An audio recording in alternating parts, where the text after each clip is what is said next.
Hello everyone, welcome to GK cafe. देखिए इस video में डिस्कस करेंगे नवंबर मंथ के इंपॉर्टेंट करंट अफेयर जो हमारे एग्जामिनेशंस के लिए ज़रूरी रहेंगी। सारी मैंने इसके अंदर वही पॉइंट रखे हैं ज़रूरी, जो आपको हमेशा बोलता हूँ। अपॉइंटमेंट, ब्रांड एम्बेसडर या कोई भी अपॉइंटमेंट हो गई, सारी एक्टिविटी स्टेट वाइज वो सारी इसमें आपको मिल जाएंगी। दूसरी बात, सभी एग्जामिनेशंस के लिए कई लोग कमेंट करते हैं कि एसएससी के लिए हम तैयारी कर रहे हैं तो एसएससी के लिए ठीक है कि रेलवे के लिए ठीक है। तो सारे एग्जामिनेशंस, इनफैक्ट मैं बोलूँगा स्टेट पीसीएस के एग्जामिनेशंस में फैक्चुअल पूछी जाती है, तो ये करंट अफेयर सभी के लिए ज़रूरी है और मोस्ट इंपॉर्टेंट बाइलिंगुअल कंटेंट है। तो वीडियो को पूरा आखिर तक देखिएगा, राइट। तो पहले क्वेश्चन की तरफ बढ़ते हैं। पहला क्वेश्चन क्या है, हाल ही में डब्ल्यूएचओ के महानिदेशक कौन नियुक्त हुए हैं? Recently who was appointed as the director general of WHO, right. तो डब्ल्यूएचओ तो आप जानते होंगे वर्ल्ड हेल्थ ऑर्गेनाइजेशन है। इसके राइट आंसर हो जाएगा first, Tedros Adhanom.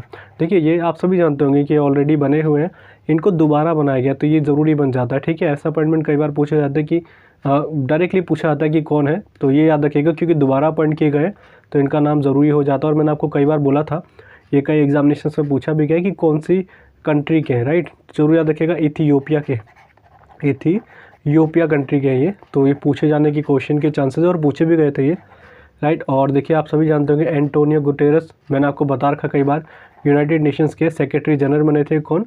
Antonio Guterres. ये कई बार पूछा जाता है, बहुत पुरानी अपॉइंटमेंट है ये, बट मैं आपको इतनी इंपॉर्टेंट जो अपॉइंटमेंट चल रही है ऑर्गेनाइजेशन की तो आपको याद रखने पड़ेंगे, गुटेरस, ठीक है। और अगर हम बात करें यूनेस्को के डीजी कौन है, तो आंद्रे अजोले है।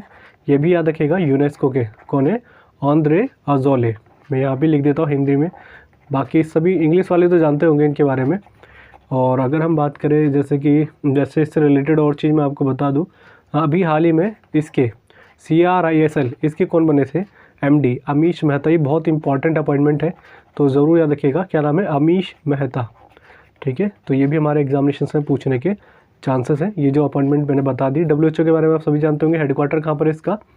जेनेवा, स्विट्जरलैंड में है। जेनेवा में बहुत सभी के हैं, जैसे वर्ल्ड ट्रेड ऑर्गेनाइजेशन का भी है यहाँ पर आपका, ठीक है। बहुत है, जैसे मैंने आपको कई बार बताया, रेड क्रॉस का भी यहीं पर है। तो आपको ये सब चीज़ें याद रखना है। जैसे ILO का भी हेडक्वार्टर कहाँ पर है आपका? डब्ल्यूएचओ में। 7 अप्रैल 1948 में इसका इस्टेब्लिशमेंट हुआ था डब्ल्यूएचओ का, इसलिए 7 अप्रैल को वर्ल्ड हेल्थ डे मनाया जाता है। तो ये भी याद रखना है आपको, ठीक है। तो इतने क्वेश्चन यहाँ से बन जाते हैं डब्ल्यूएचओ से रिलेटेड क्वेश्चन। अब देखिए जो अपॉइंटमेंट रही है इंपॉर्टेंट नवंबर मंथ की, वो सारी मैं डिस्कस कर लेता हूँ इस वीडियो में, क्योंकि मैंने आपको बोला है अपॉइंटमेंट एक ऐसा टॉपिक है जो हमारे एग्जामिनेशंस में कई बार पूछा जाता है। तो सबसे पहली बात हम देख लेते हैं फिक्की, ठीक है। फिक्की के डीजी कौन बने हैं, डायरेक्टर जनरल कौन बने हैं? Arun Chawla. Super important appointment है, जरूर याद रखिएगा। फिक्की हमारे लिए बहुत ज़रूरी है, हमारी कंट्री के हिसाब से अगर बात करें तो। फिक्की के बारे में आपको कुछ क्वेश्चन बता देता हूँ, क्योंकि यहाँ से बहुत क्वेश्चन पूछे जाते हैं। पहले इसकी full form, federation of Indian chambers of commerce and industry, right. दोबारा बोल रहा हूँ, federation of Indian chambers of commerce and industry. और इसकी स्टैब्लिशमेंट हुई थी 1927 में, 1927 में इसकी स्थापना हुई थी, ठीक है। और अगर इससे रिलेटेड मैं आपको और बताऊं, जैसे डीजी तो मैंने आपको बता ही दिया है। और देखिए इसके बारे में कई बार पूछा जाता है, इसकी स्थापना किसने करी थी। देखिए ये 1927 में हुई है, तो आप सभी को पता होगा महात्मा गांधी जी के कहने पर ये बनाई गई थी। फिक्की की स्थापना की गई थी, किन के द्वारा की गई थी, ये ज़रूरी नाम है दोनों। तो घनश्याम दास बिरला, ठीक है। घनश्याम, या कई जगह धन आता है, वैसे घन नाम था इनका, घनश्याम दास बिरला, राइट। इनके साथ एक और थे, बहुत ज़रूरी है, इनके साथ थे पुरुषोत्तम दास ठाकुर, राइट। तो ज़रूर नाम याद रखना है, पुरुषोत्तम दास ठाकुर। दोनों ने मिलकर बनाई थी ये। इसका एस्टैब्लिशमेंट किया था, बट बेसिकली ऑप्शन में ज़्यादातर पुरुषोत्तम दास ठाकुर का नाम आता है। तो आपको याद रखना है, फिक्की की एस्टैब्लिशमेंट 1927 में हुई थी। ये पूछा गया क्वेश्चन है। और किन के कहने पर बनाई गई थी? महात्मा गांधी जी के द्वारा, और इन दोनों ने मिलकर करी थी इसकी एस्टैब्लिशमेंट फिक्की की, ठीक है। फुल फॉर्म भी याद रखना है, हमारे एग्जामिनेशन में SSC के CHSL 2019 में पूछा गया था ये। अब आगे चलते हैं, कौन सा है? CISF के। इससे पहले मैं आपको एक चीज़ और बता दूं, CBDT के चेयरमैन बने थे, CBDT इसके चेयरमैन बने थे। और ये ज़रूरी अपॉइंटमेंट हो जाएगी क्योंकि इंपॉर्टेंट ऑर्गेनाइजेशन है। पहले इसकी फुल फॉर्म याद रखिएगा, central board of direct tax, ठीक है। Central board of direct tax हो जाएगा। और इसके भी चेयरमैन बने थे JB महापात्रा, याद रखिएगा, JB महापात्रा। तो इनका नाम याद रखना आपको, इसके जो बने थे भी चेयरमैन बने थे। और देखिए CBDT आता है, तो एक और मैं आपको कई बार बोलता हूँ, CTBT भी याद रखिएगा, बहुत बार पूछा जाता है। क्या कहते हैं इसको? फुल फॉर्म पूछा गया SSC में, तो इसको कहते हैं comprehensive nuclear test ban treaty, ठीक है। या डायरेक्टली बोलते हैं कम्प्रिहेंसिव टेस्ट बैंड ट्रीटी। इसमें कहने का मतलब है कि न्यूक्लियर टेस्ट जो किए जाते हैं इसमें एक तरीके से इसको बैन कर दिया गया था कि कोई भी कंट्री न्यूक्लियर टेस्ट नहीं करेगी। वो अलग बात है, अलग अलग कंट्री ने अलग अलग तरीके से करी थी।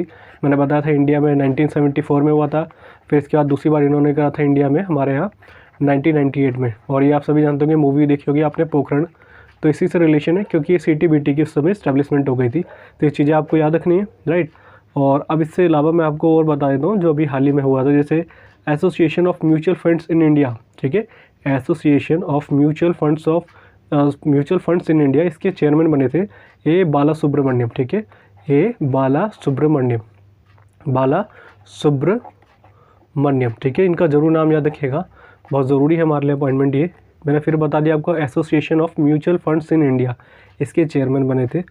तो ये तो हो गया एक। और मैं आपको बता दूं, जैसे प्रधानमंत्री फसल बीमा योजना, उसके CEO कौन बने थे, ये आपके लिए ज़रूरी बन जाएगा क्योंकि हाल ही में प्रोटेस्ट हुआ था और उसमें जो हमारा बिल था, जो 3 कृषि कानून थे, वो वापस ले लिए गए थे, इसलिए ज़रूर याद रखिएगा। इसके CEO कौन थे, रितेश चौहान, ठीक है, रितेश चौहान। फसल से रिलेटेड है, एग्रीकल्चर से रिलेटेड है, तो पूछने के चांसेस है, इसलिए मैंने इसके अंदर इंक्लूड बता दिया। क्या, प्रधानमंत्री फसल बीमा योजना, इसके CEO बनाए गए थे, कौन बनाए गए थे, रितेश चौहान को बनाया गया था। और अगर हम बात करें, बस ये तो हो गए, अब हम आगे देख लेते हैं कौन से डायरेक्टर जनरल किसके बने, CISF के कौन बने हैं, शील वर्धन बने हैं। और अगर हम बात करें, इसकी फुल फॉर्म भी कई बार पूछी जाती है CISF की, जरूर याद रखिएगा।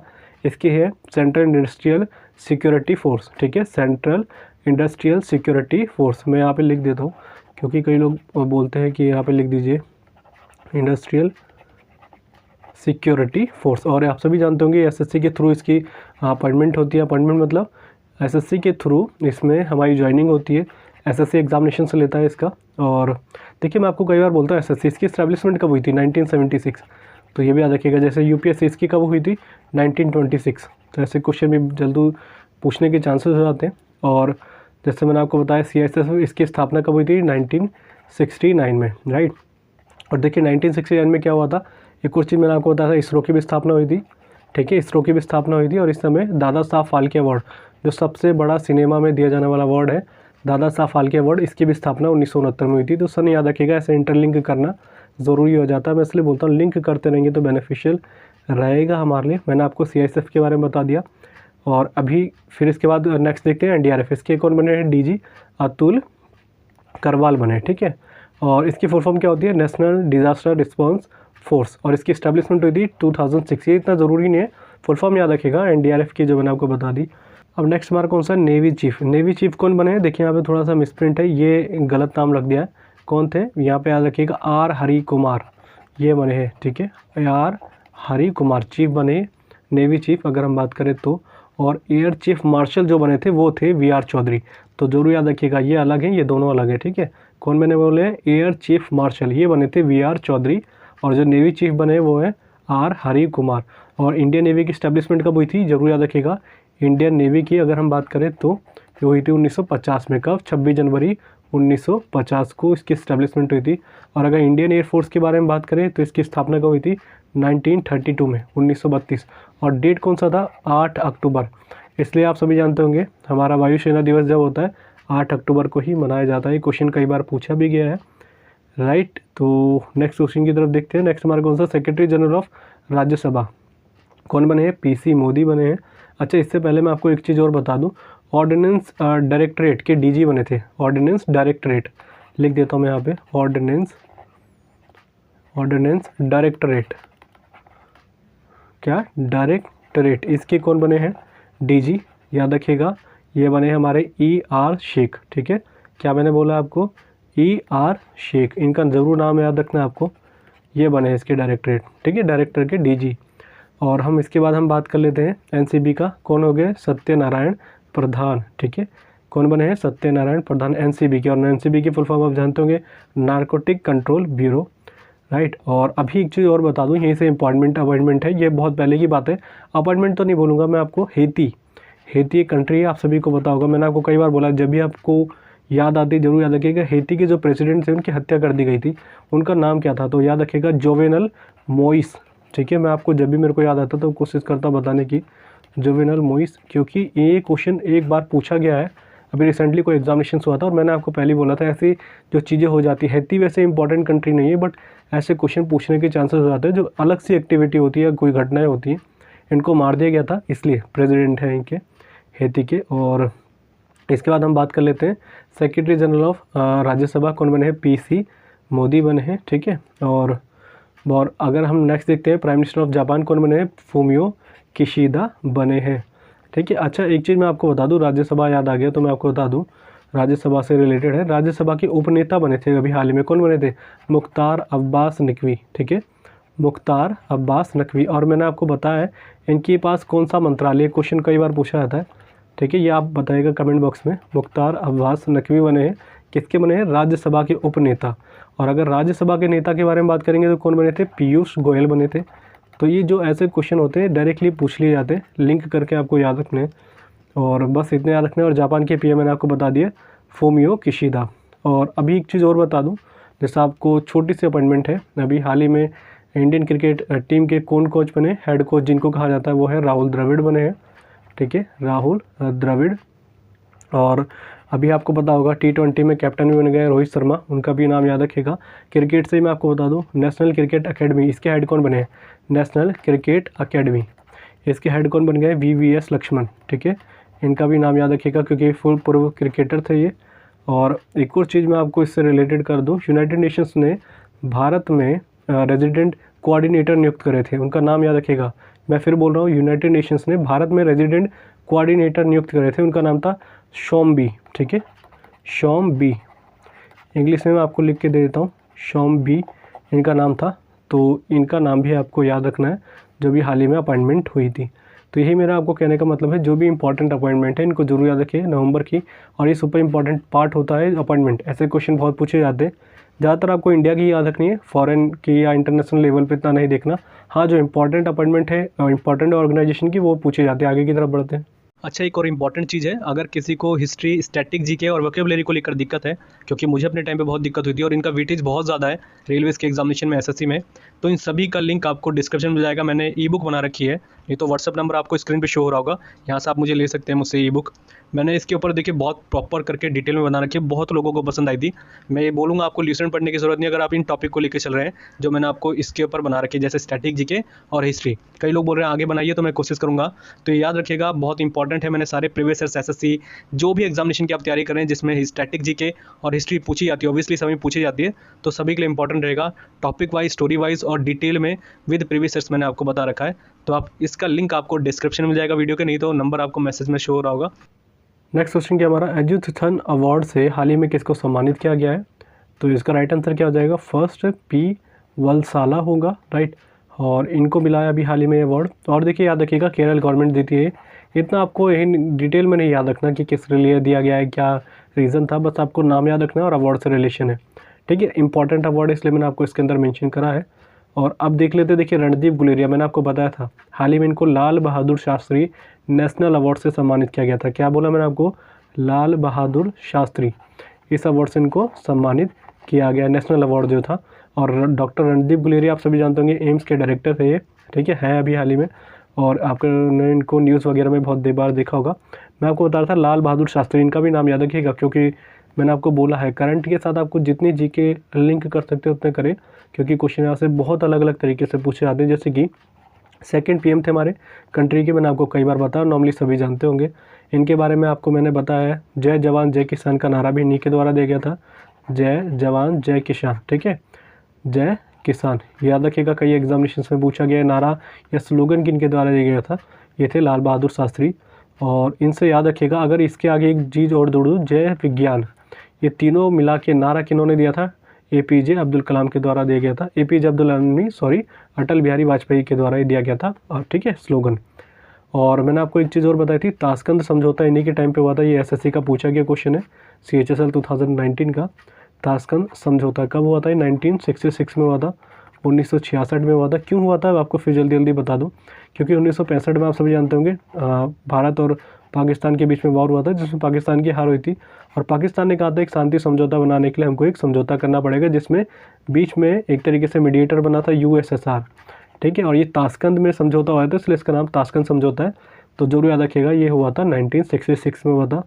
तो इतने क्वेश्चन आपके एग्जामिनेशन में पूछने के चांसेस होते हैं इससे रिलेशन, जो बहुत फेमस पर्सनैलिटी है लाल बहादुर शास्त्री। ठीक है, और देखते हैं आगे की तरफ और जो अपॉइंटमेंट है, तो इतने याद रखिएगा। अब देखिए ये अपॉइंटमेंट मैंने यहाँ पर फिक्स कर रखे हैं जो इस बार नवंबर में हुई हैं, जो आपको एटलीस्ट होने ही चाहिए याद। कौन कौन से हैं? सबसे पहली बात मिस इंडिया 2021 पर्ल अग्रवाल, बहुत इंपॉर्टेंट नाम है पर्ल अग्रवाल। ठीक है, अग्रवाल, इनका नाम जरूर याद रखिएगा। मिस इंडिया 2021 का इनको खिताब मिला है। और ये आयोजित कहाँ पर हुए थे? तो ये भी याद रखिएगा, ये हुए थे मिस इंडिया के जो कॉन्टेस्ट हुए थे गोवा में हुए थे। ठीक है, और अगर मैं बोलूँ आपको कि फर्स्ट मिस इंडिया कौन थी, तो याद रखिएगा परमीला, इनका नाम था परमीला। तो ये भी क्वेश्चन पूछा नहीं गया, वैसे आपको याद रखना ज़रूरी है। आजकल बहुत अच्छा एडवांस लेवल हो गया स्टैटिक जीके का एसएससी वगैरह एग्जामिनेशंस में, राइट। मिस इंडिया से रिलेटेड मैं आपको और चीज़ बता दूं, जैसे आपका मिस इंडिया अर्थ 2021, मैंने आपको पहले ही बताया था मिस इंडिया अर्थ 2021 अर्थ। ठीक है, तो कौन बनी है? इनका नाम याद रखिएगा रश्मि माधुरी। ठीक है, रश्मि माधुरी, इनका नाम जरूर याद रखिएगा। इनको बेंगलुरु की थी, इनको मिला था इस अवार्ड से सम्मानित किया गया था। और मिस इंडिया यूएसए, ठीक है, मिस इंडिया यूएसए, ये इससे किसको सम्मानित किया गया था 2020 का? तो याद रखिएगा वेदही डोंगरे। ये मैं आपको सारे बता चुका हूँ, फिर भी मैं आपको दोबारा से रिपीट कर रहा हूँ जिन्होंने मेरी वीडियोस नहीं देखी होगी। अच्छा, एक चीज़ और बता दूँ, मैंने पूरे साल की जो आपका पूरा 2021 का इंपॉर्टेंट करंट अफेयर्स के ऊपर मैंने प्रॉपरली वीडियो बना रखी है मेरे जीके कैफे चैनल पे। ठीक है, जाके चेक कर लीजिएगा। मेरी प्लेलिस्ट है 6 आवर्स के नाम से, उससे मैंने 6 आवर्स की बहुत लंबी लंबी वीडियोस प्रोवाइड करा रखी है, स्टैटिक जीके, वोकेबुलरी, ठीक है, जीके के ऊपर। उसी में आपको ये वीडियो मिल जाएगी और वाकई आपको 6 आवर्स की वीडियो मेरी देख लीजिएगा, आपको बहुत उसमें फ़ायदा होगा। क्योंकि इस बार के एनटीपीसी या बहुत लोगों को फ़ायदा हुआ उन वीडियो से एमटीएस के एग्जामिनेशंस में, तो ज़रूर दे सकते हैं जीके कैफे नाम पे चैनल पे। ठीक है, नहीं तो आप सर्च मार लीजिएगा। तो ये जो मैंने आपको बता दिया है, मिस यूनिवर्स बनी थी 2020 की, कौन बनी थी? इनका नाम बहुत ज़रूरी है, मैं आपको कई बार बोला है मैंने आपको, मिस यूनिवर्स। ठीक है, मिस यूनिवर्स बनी थी 2020 की बात कर रहा हूँ मैं। क्या नाम था उनका? एंड्रिया मेजा। ठीक है, एंड्रिया मेजा कहाँ की थी? मैक्सिको की थी, तो उनका ज़रूर याद रखिएगा। अच्छा, भारत की पहली मिस यूनिवर्स कौन थी? तो उनका नाम आप सभी जानते होंगे, सुष्मिता सेन, एक्ट्रेस भी रही है बॉलीवुड में। और अगर मिस वर्ल्ड कहा जाए इंडिया की, पहली कौन थी? रीता फारिया नाम था उनका, रीता फारिया। ठीक है, तो ज़रूर याद रखिएगा जो क्वेश्चन मैं आपको बताते जा रहा हूँ। इसके साथ जो भी वर्ड आ गए लिंक करना बहुत ज़रूरी है। मैंने आपको बोला है जीके आप डेली नहीं पढ़ सकते, बट कोशिश करिए जहाँ भी आप पढ़ रहे हैं, जैसे आपको कोई वर्ड दिख रहा है तो आप सोचिए उसमें आपको कितना समझ में है, उसकी नॉलेज कितनी है। मेरी आप कोई भी वीडियो देखेंगे तो मैं ऐसे ही पढ़ाता हूँ और ऐसे ही पढ़ाया मैंने खुद। मेरे जीके में हमेशा इसी कारण अच्छे मार्क्स रहे हैं। जीके सीजीएल में अगर हम बात करें, CHSL में 41.5 एक्स मार्क्स नहीं आते, आपको ऐसे ही लिंक करना पड़ेगा, तभी आपको बेनिफिशियल लगेगा आपकी कि जीके में इंप्रूवमेंट हो रहा है। चाहे करंट पढ़ रहे हैं, कुछ भी पढ़ रहे हैं, लिंक करें ज़रूर। ठीक है, रिवीजन के बेसिस में। आगे की तरफ देखते हैं। बुकर प्राइज़ मिला है 2021 में, किनको मिला है? डेमन गलगट को, डेमन गलगेट हैं ये। और याद रखिएगा कंट्री कौन सी है? साउथ अफ्रीका के। ठीक है, साउथ अफ्रीका। फिर आगे मैं आपको बोल रहा हूँ 1893 में महात्मा गांधी जी गए थे यहाँ, ये पूछा जाता है कई बार। और आए कब थे? ये आपके लिए क्वेश्चन है, कमेंट बॉक्स में ज़रूर बताइएगा। और हम बात कर रहे थे डेमन गलगट के बारे में। ठीक है, इनको बुकर प्राइज़ दिया गया है 2021 का, बहुत ज़रूरी है। और इनकी नॉवल याद रखिएगा, या बुक किसके लिए मिला इनको? नॉवल है, नाम याद रखिएगा द प्रॉमिस, द प्रॉमिस। ठीक है, तो ये आपको याद रखना है। बुकर प्राइज़ से रिलेटेड क्वेश्चन पूछे जाते हैं। और मैंने आपको कई बार बोला है, पहले भारतीय कौन थी जिनको बुकर प्राइज़ से सम्मानित किया गया था? महिला, तो 1997 में मिला था। कौन थी वो? अरुंधति रॉय थी। ठीक है, जिनका शिलोंग में जन्म हुआ था। ठीक है, जहाँ पर वो पैदाइशी उनकी शिलोंग रही है भारत में, अरुंधति रॉय। बहुत इंपॉर्टेंट नाम है अरुंधति रॉय। और इनको किस बुक के लिए मिला था? कई बार पूछा जाता है, the God of small things. ये कई बार पूछी गई है book, the God of small things. ठीक है, जरूर याद रखिएगा। और एक और इनकी बुक मैं आपको बता दूं, फिर कई बार मिसमैच हो जाता है, the algebra of infinite justice, the algebra of infinite justice, infinite justice. ठीक है, जरूर याद रखिएगा, ये दोनों बुक इनकी। और कई बार पूछा जाता है एग्जामिनेशंस में अरुंधति रॉय से रिलेटेड। आगे की तरफ बढ़ते हैं। आगे हमारा कौन सा है? इसके बाद तेंजिंग नॉर्गे नेशनल अवार्ड किनको मिला है? अमित बिष्ट को मिला है। देखिए, बेसिकली बात करें, इनके साथ एक और है, कौन? सर्वेश गढ़वाल, सर्वेश गढ़वाल। तो इनका नाम याद रखना है। वैसे धड़वाल है एग्जैक्टली, अगर हम देखें तो इनको इस अवार्ड से सम्मानित किया गया। तो ज़रूरी है। तेंजिंग नोर्गे के बारे में आपको बताया था, एडमंड हिलेरी के साथ गए थे ये, पहले कह सकते हैं जो माउंट एवरेस्ट में गए थे, तो इसलिए अवार्ड आपके लिए ज़रूरी बन जाता है। आगे देखते हैं Nelson Mandela Nobel peace prize 2021 किनको मिला है? अजय शर्मा को मिला है। सुपर इंपॉर्टेंट अवार्ड है, ज़रूर याद रखें, ठीक है। और अगर हम बात करें, मैंने आपको एक और अवार्ड बताया था आपको, किससे? Nelson Mandela world humanitarian award, मैंने कई बार बोला था आपको, इनका नाम याद रखिएगा, रुमाना सिन्हा सहगल, रुमाना सिन्हा सहगल इनको मिला था, तो ज़रूर याद रखें। अच्छा, एक चीज़ और बता दूं, इसकी जो PDF है आपको लिंक आपको मिल जाएगा टेलीग्राम चैनल का, मेरे GK कैफ़े का, उसमें आपको मिल जाएगी। तो मेरे हिसाब से हमेशा बोलता हूँ PDF देखने की ज़रूरत नहीं है, वीडियो ज़रूर देखिए, क्योंकि मैं देखिए PDF ऐसी डिक्टो जो मैं आपको बता रहा हूँ वही प्रोवाइड करा देता हूँ, बट जो एडिशनल नॉलेज है या एडिशनल करंट अफेयर जो मुझे आ रही है 5-6 महीने में या साल भर की है, वो मैं आपको एडिशनली करके बता देता हूँ, जो PDF में देना मुश्किल होता है, क्योंकि वीडियो बनाते समय जो एक फ़्लो होता है उसमें जल्दी बताना आसान रहता है, इसलिए बोल रहा हूँ। तो आप जाके वैसे PDF देख सकते हैं रिवीजन के बेसिस में, वो आपको टेलीग्राम चैनल पे मिल जाएगा मेरे, हाँ। तो अब देखिए, मैं आपको नेल्सन मंडेला जी के बारे में बता दूँ, इसके बारे में आपको कई बार बताया। नेल्सन मंडेला दक्षिण अफ्रीका के राष्ट्रपति थे, पहले अश्वेत, ठीक है। और इनको ये ऐसे विदेशी थे, सेकंड विदेशी, भारत रत्न से सम्मानित 2 ही विदेशी हैं हमारे देश में, सेकंड विदेशी थे ये। और ये कब मिला था इनको? 1990 में मिला था भारत रत्न। और पहले कौन थे हमारे? मैंने आपको कई बार बताया, खान अब्दुल गफ़ार खान, ठीक है, खान अब्दुल गफ़ार खान, जिनको सरहदी गांधी, सीमांत गांधी भी कहा जाता है। तो इनको भी याद रखिएगा, 1987 में मिला था इनको, और उनको मिला था 1990 में, इसलिए ज़रूर याद रखिएगा। नेल्सन मंडेला के बारे में क्वेश्चन पूछे जाते हैं। आगे की तरफ देखिए, आगे है बसवा श्री अवार्ड 2021 किनको मिला है? पुनीत राजकुमार को मिला है। और देखिए, ये इनको मरणोपरांत मिला, अगर बात करें तो ज़रूर याद रखना आपको इनका नाम, ठीक है। और इनको दूसरा अवार्ड भी मिला है, मैं आपको अभी आगे बताऊंगा कौन सा मिला इनको। फिर देखते हैं चिल्ड्रन पीस प्राइज़ किनको मिला है? Vihaan Agarwal, children peace prize. और अगर बोले तो बाल शांति पुरस्कार इसको कहा जाता है। विहान अग्रवाल, इनके साथ इनके भाई थे नव अग्रवाल, ठीक है। तो दोनों को साथ में मिला है अवार्ड। तो बस आपको याद रखना है। बेसिकली अगर हम बात करें, इनको इस किस कारण दिया गया है?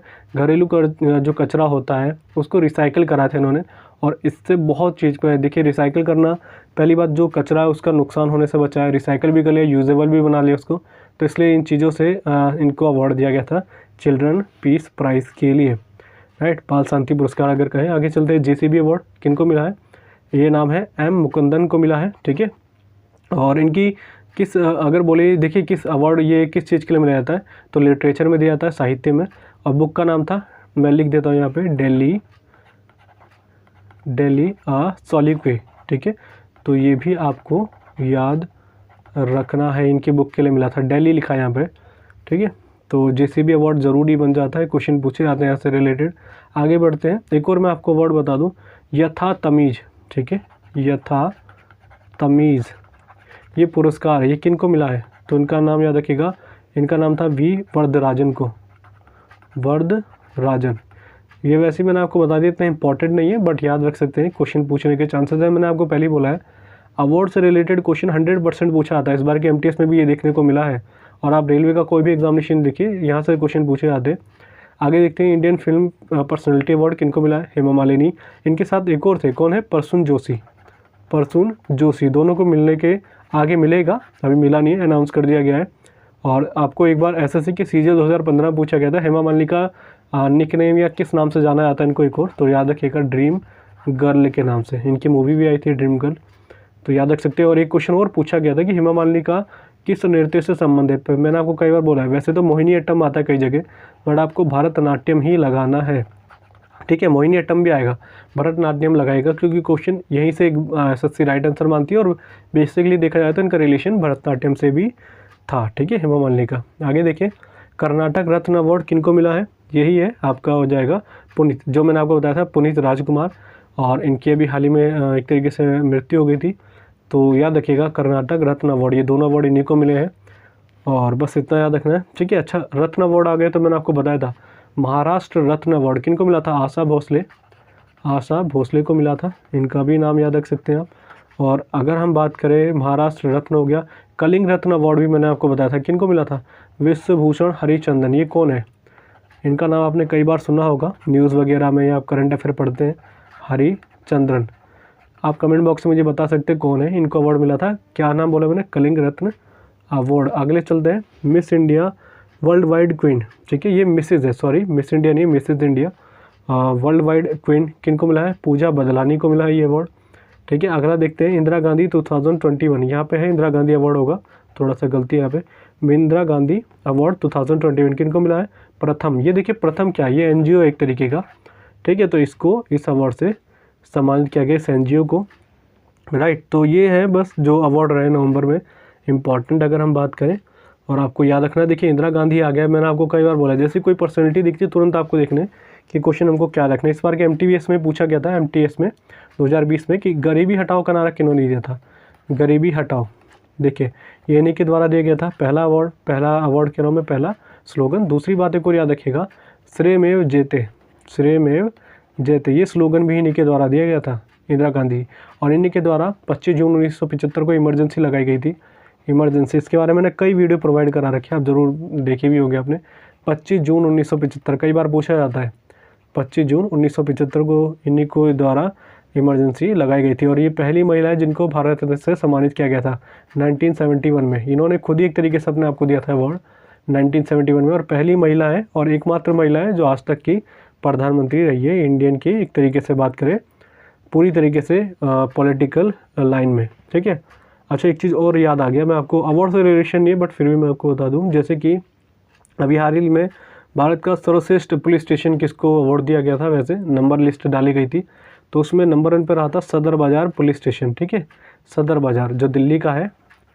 बोलेंगे तो भारत का सर्वश्रेष्ठ पुलिस स्टेशन का दर्जा एक तरीके से इसको मिला था, तो याद रख सकते हैं। नेक्स्ट क्वेश्चन की तरफ बढ़ते हैं।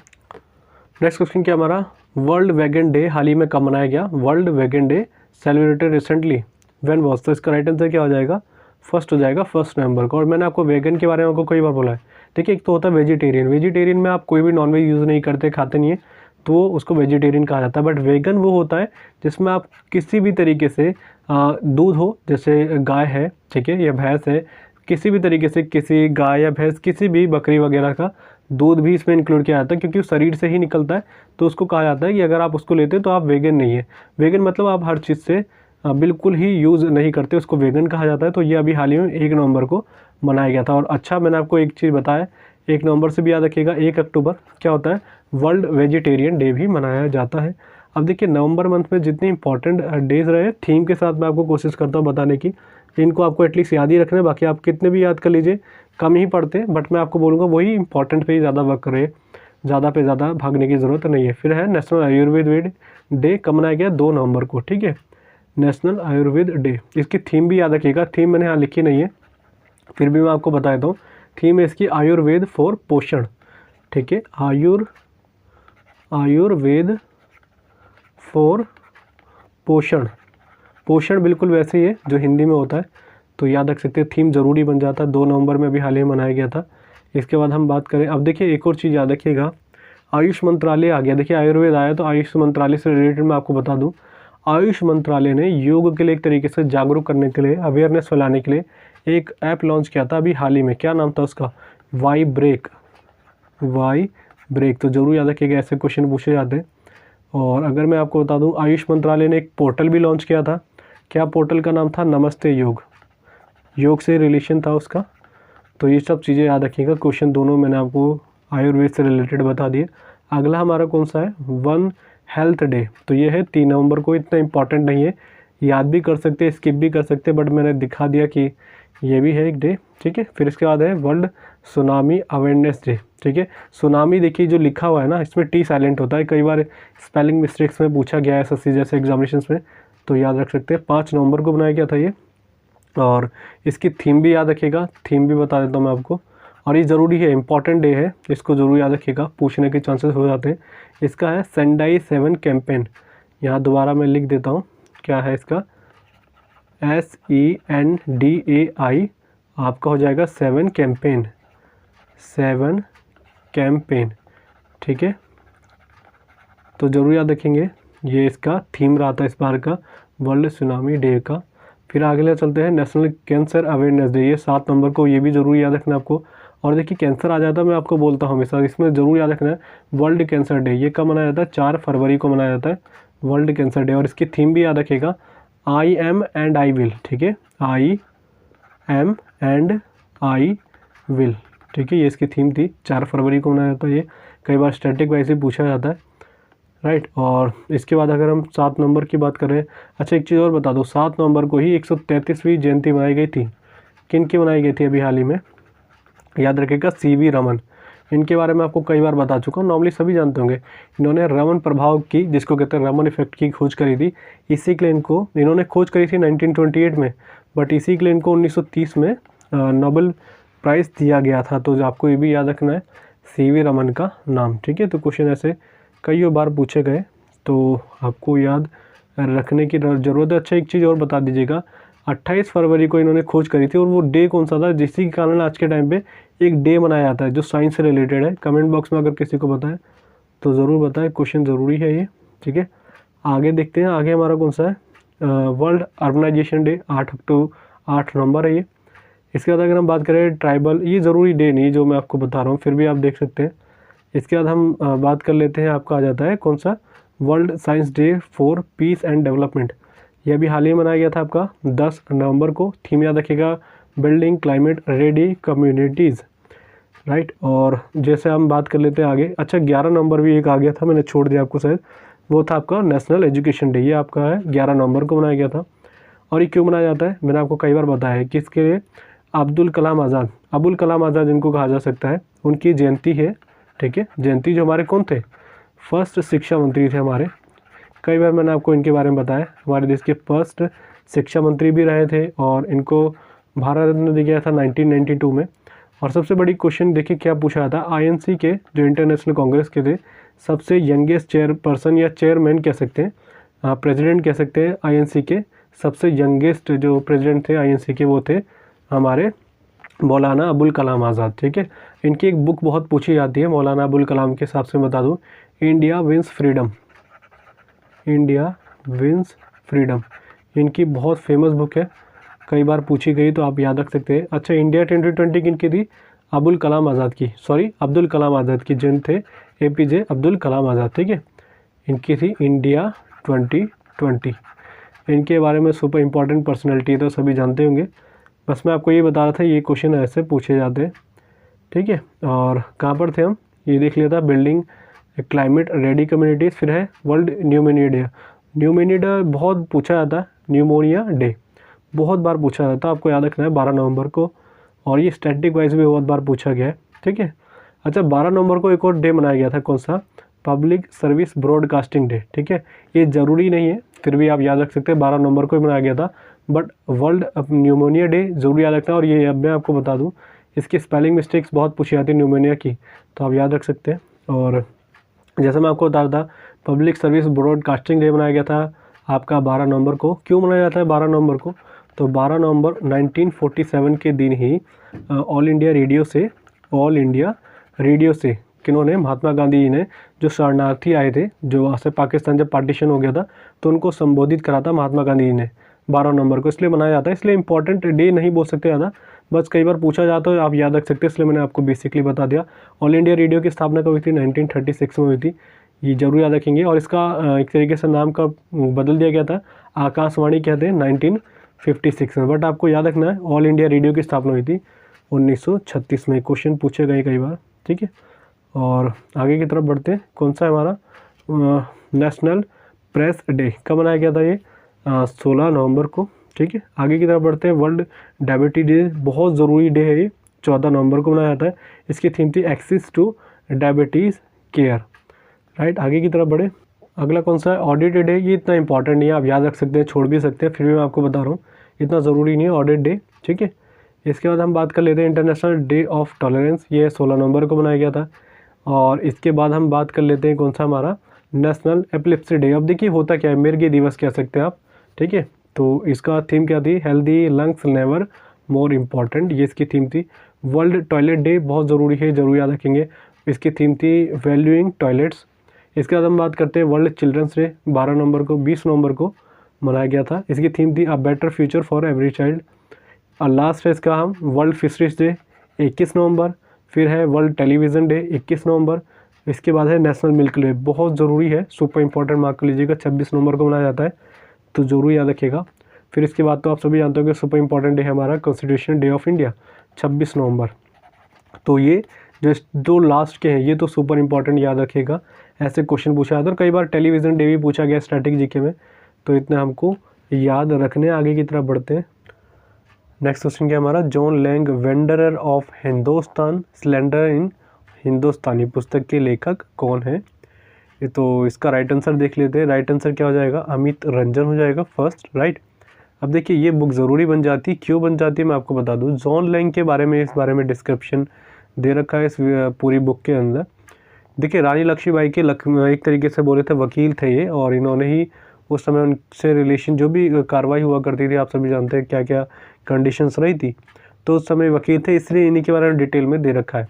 पूरा है इसका अगर लिखा जाए तो हिंदुस्तानी के आगे लॉयर फॉर द रानी, ठीक है, अमित रंजन के द्वारा लिखी गई ये बुक।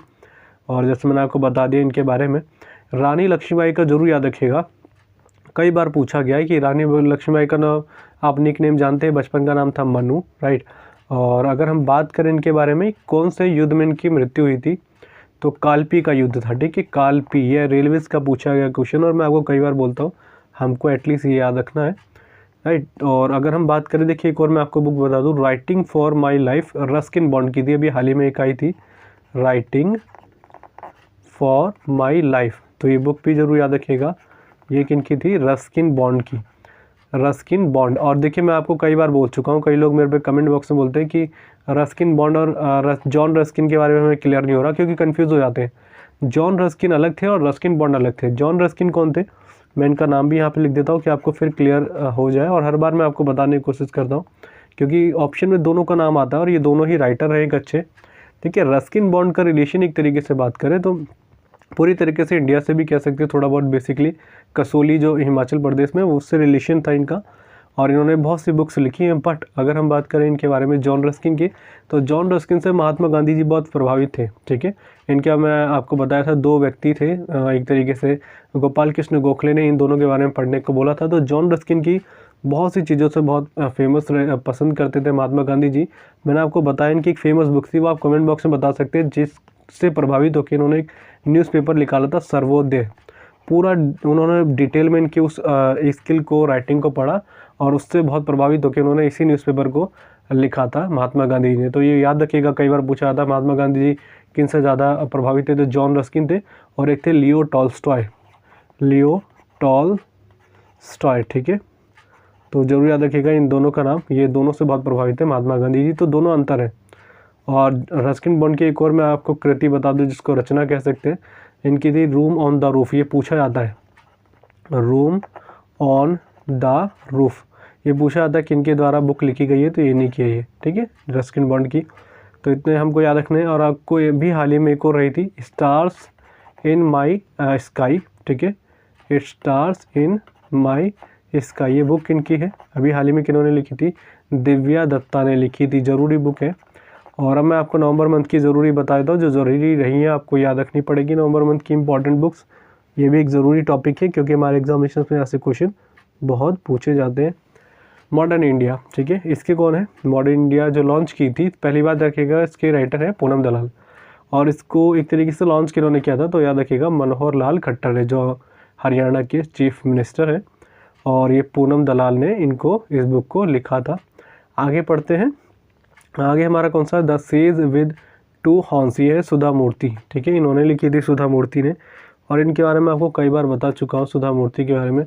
अच्छा एक चीज़ याद रखिएगा, इस बुक से मुझे एक और याद आ गई, अभी हाल ही में कलराज मिश्र ने, ठीक है, कलराज मिश्र जो आप सभी जानते हैं राजस्थान के गवर्नर है, उन्होंने एक लिखी थी संविधान, संस्कृति और राष्ट्र, संविधान, संस्कृति और राष्ट्र। तो आपको याद रखना है बुक, ठीक है, संस्कृति और राष्ट्र। तो याद रखिएगा कलराज मिश्र जो मैंने आपको बताया है, उनके द्वारा लिखी गई। सुधा मूर्ति, इनकी थी the sage with two horns. Sudha Murthy की मैंने आपको एक और बताई थी, बहुत ज़रूरी बुक है, कौन सी थी, how the earth got its beauty. मैं यहाँ पे लिख देता हूँ, how the earth got its beauty, got its beauty, ठीक है, ब्यूटी। तो जरूर याद रखिएगा ये सुधा मूर्ति के द्वारा लिखी गई और इसलिए इंपॉर्टेंट पर्सनैलिटी बन जाती है। आप सभी जानते होंगे इन्फोसिस बहुत फेमस कंपनी है और इनके बारे में कई बार बोलता हूँ। इन्फोसिस कंपनी के बारे में, इसकी स्थापना हुई थी 1981 में। तो जो इन्फोसिस के एक तरीके से कह सकते हैं चेयरपर्सन है सुधा मूर्ति। इनके हस्बैंड है एन आर नारायण मूर्ति, इन्होंने इसकी स्थापना करी थी, फाउंडर थे एन.आर. नारायण मूर्ति। तो ये इनके हस्बैंड है और आप कह सकते हैं इन्फोसिस की चेयरपर्सन है। पहले ये एक तरीके से इंजीनियर थी, पहली महिला इंजीनियर थी जिन्होंने टाटा में काम किया था।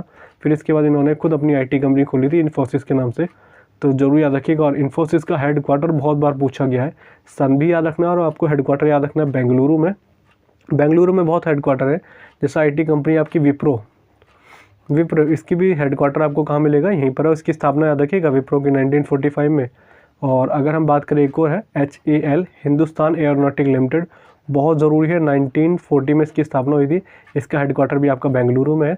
और इसके बाद हमारा हो जाता है इसरो, ठीक है। इसकी भी स्थापना हुई थी 1969 में, जब दादा साहब फाल्के अवार्ड की स्थापना हुई थी। और इसका हेडक्वार्टर भी है बेंगलुरु में। तो याद रखिएगा HAL, इन्फोसिस, आपका विप्रो और इसरो, ये चारों का हेडक्वार्टर आपको बेंगलुरु में मिलेगा। और तीनों आईटी कंपनी है जो मैंने आपको बताया, दोनों विप्रो और इन्फोसिस, राइट। तो ये क्वेश्चन याद रहने चाहिए मेरे हिसाब से। आगे की तरफ चलते हैं। अच्छा, एक और इसी से बुक से याद आ गया, सुधा मूर्ति से। कमला हैरिस के ऊपर अभी इन्होंने एक बुक लिखी थी, किन्होंने लिखी थी? कमला हैरिस फेनोमेनन वुमेन, ठीक है, फेनोमेनन वुमेन। किन्होंने लिखी थी? चिदानंद चट्टोपाध्याय, तो याद रखिएगा चिदानंद चट्टोपाध्याय ने एक बुक लिखी थी। बुक का नाम क्या था? ज़रूर याद रखिएगा, कमला हैरिस फेनोमेनन वुमेन। तो ये भी आपको याद रखना। आगे की तरफ बढ़ते हैं। आगे हमारा कौन सा है? द सिनेमा ऑफ सत्यजीत रे। इसके राइटर कौन है? भास्कर चट्टोपाध्याय, ठीक है। और ये इन्होंने लिखी है। सत्यजीत रे के बारे में आपको कई बार बताया, इनका भी नाम याद रखिएगा। जैसे पर्सनैलिटी आती है, आपको उनके बारे में जितनी नॉलेज होनी चाहिए वो होनी ही चाहिए, पता होनी चाहिए, क्योंकि इनसे क्वेश्चन बहुत पूछे गए। जैसे आपसे एक बार क्वेश्चन पूछा गया था एसएससी का कि इनको ऑस्कर अवार्ड कब दिया गया था? 1992 में। और इसी वर्ष इनको ऑस्कर अवार्ड और इसको भारत रत्न से सम्मानित किया गया था। कौन थे? सत्यजीत रे। इनका इंडियन सिनेमा में बहुत बड़ा नाम रहा है सत्यजीत रे का। इनको ऑस्कर में लाइफ टाइम अचीवमेंट अवार्ड से सम्मानित किया गया था 1992 में। तो ये भी कई बार पूछा जाता है कि ऑस्कर अवार्ड प्राप्त करने वाली पहला कौन भारतीय था? तो उनका नाम याद रखिएगा, भानु अथैया नाम था इनका, राइट। और इन्हीं को मिला था कॉस्ट्यूम डिज़ाइनर की कैटेगरी में मिला था ऑस्कर अवार्ड। कॉस्ट्यूम डिज़ाइन बहुत बार पूछा था, किस कैटेगरी में? कॉस्ट्यूम डिज़ाइनर की एक कैटेगरी थी, उसमें इनको मिला था भानु अथैया को। और इनका आपका याद रखना है 1983 का टाइम पीरियड था वो, 1983। और इनको लाइफ टाइम अचीवमेंट मिला था 1992। वैसे तो 2009 में 2 कैटेगरी में अवार्ड मिल गया था किनको? AR रहमान को। तो उनका भी नाम याद रख सकते हैं, जिनको ऑस्कर अवार्ड से अभी तक हाल ही में सम्मानित किया जा चुका है। और हमारी ऑस्कर अवार्ड में पहली नामांकित, जिसको कहते हैं या नामित मूवी कौन सी थी, नॉमिनेट हुई थी, उसका नाम था मदर इंडिया, जिसको 1957 में बनाया गया था, ठीक है। महबूब खान इसके डायरेक्टर थे। तो ये क्वेश्चन बहुत बार पूछा था। और महबूब खान आ गया। मदर इंडिया की एक एक्ट्रेस थी, उसमें कौन थी? नरगिस दत्त, जो संजय दत्त की माँ थी, और उनकी वाइफ थी आपके सुनील दत्त की। तो इनको एक तरीके से पद्मश्री प्राप्त करने वाली पहली अभिनेत्री है इंडियन सिनेमा में। पूछा गया क्वेश्चन है एसएससी के CHSL 2016 में। फिर इसके बाद एक और पूछा गया था कि हमारे राज्यसभा में मनोनीत होने वाली पहली अभिनेत्री कौन थी? तो वो भी कौन थी? नरगिस दत्त थी। मैं लिख देता हूँ यहाँ पे नरगिस, ठीक है, दोबारा गलती हो गई यहाँ पे, नरगिस दत्त। तो इनका ज़रूर नाम याद रखना आपको। ऐसे क्वेश्चन बहुत बार पूछे जाते हैं हमारे एग्जामिनेशंस में, तो आपको एटलीस्ट याद रहने चाहिए, राइट। और बस इतना याद रखिएगा। आगे की तरफ बढ़ते हैं। आगे हमारा कौन सा है? ये तो हमने पढ़ लिया है, द सिनेमा सत्यजीत रे के बारे में। Not just cricket, reporters journey, कौन है? प्रदीप मैगजीन ही इनका नाम है, ठीक है। तो याद रख सकते हैं। और एक और बुक मेरे को याद आ गई, अभी रिसेंटली मैंने आपको बताई, द फ्रैक्चर्ड हिमालय, ठीक है, फ्रैक्चर्ड लिख लीजिएगा, फ्रैक्चर्ड हिमालय। इस बुक के राइटर कौन थी? निरुपमा राव। तो ये भी नाम याद रखिएगा, बहुत ज़रूरी बुक है, पूछा जा सकता है आपके एग्जामिनेशंस में। हम बात कर रहे थे not just cricket, reports journey, इसके राइटर है प्रदीप मैगजीन। आगे की तरफ देखिए, एक और अभी हाल ही में एक और बुक आई थी, जंगलनामा।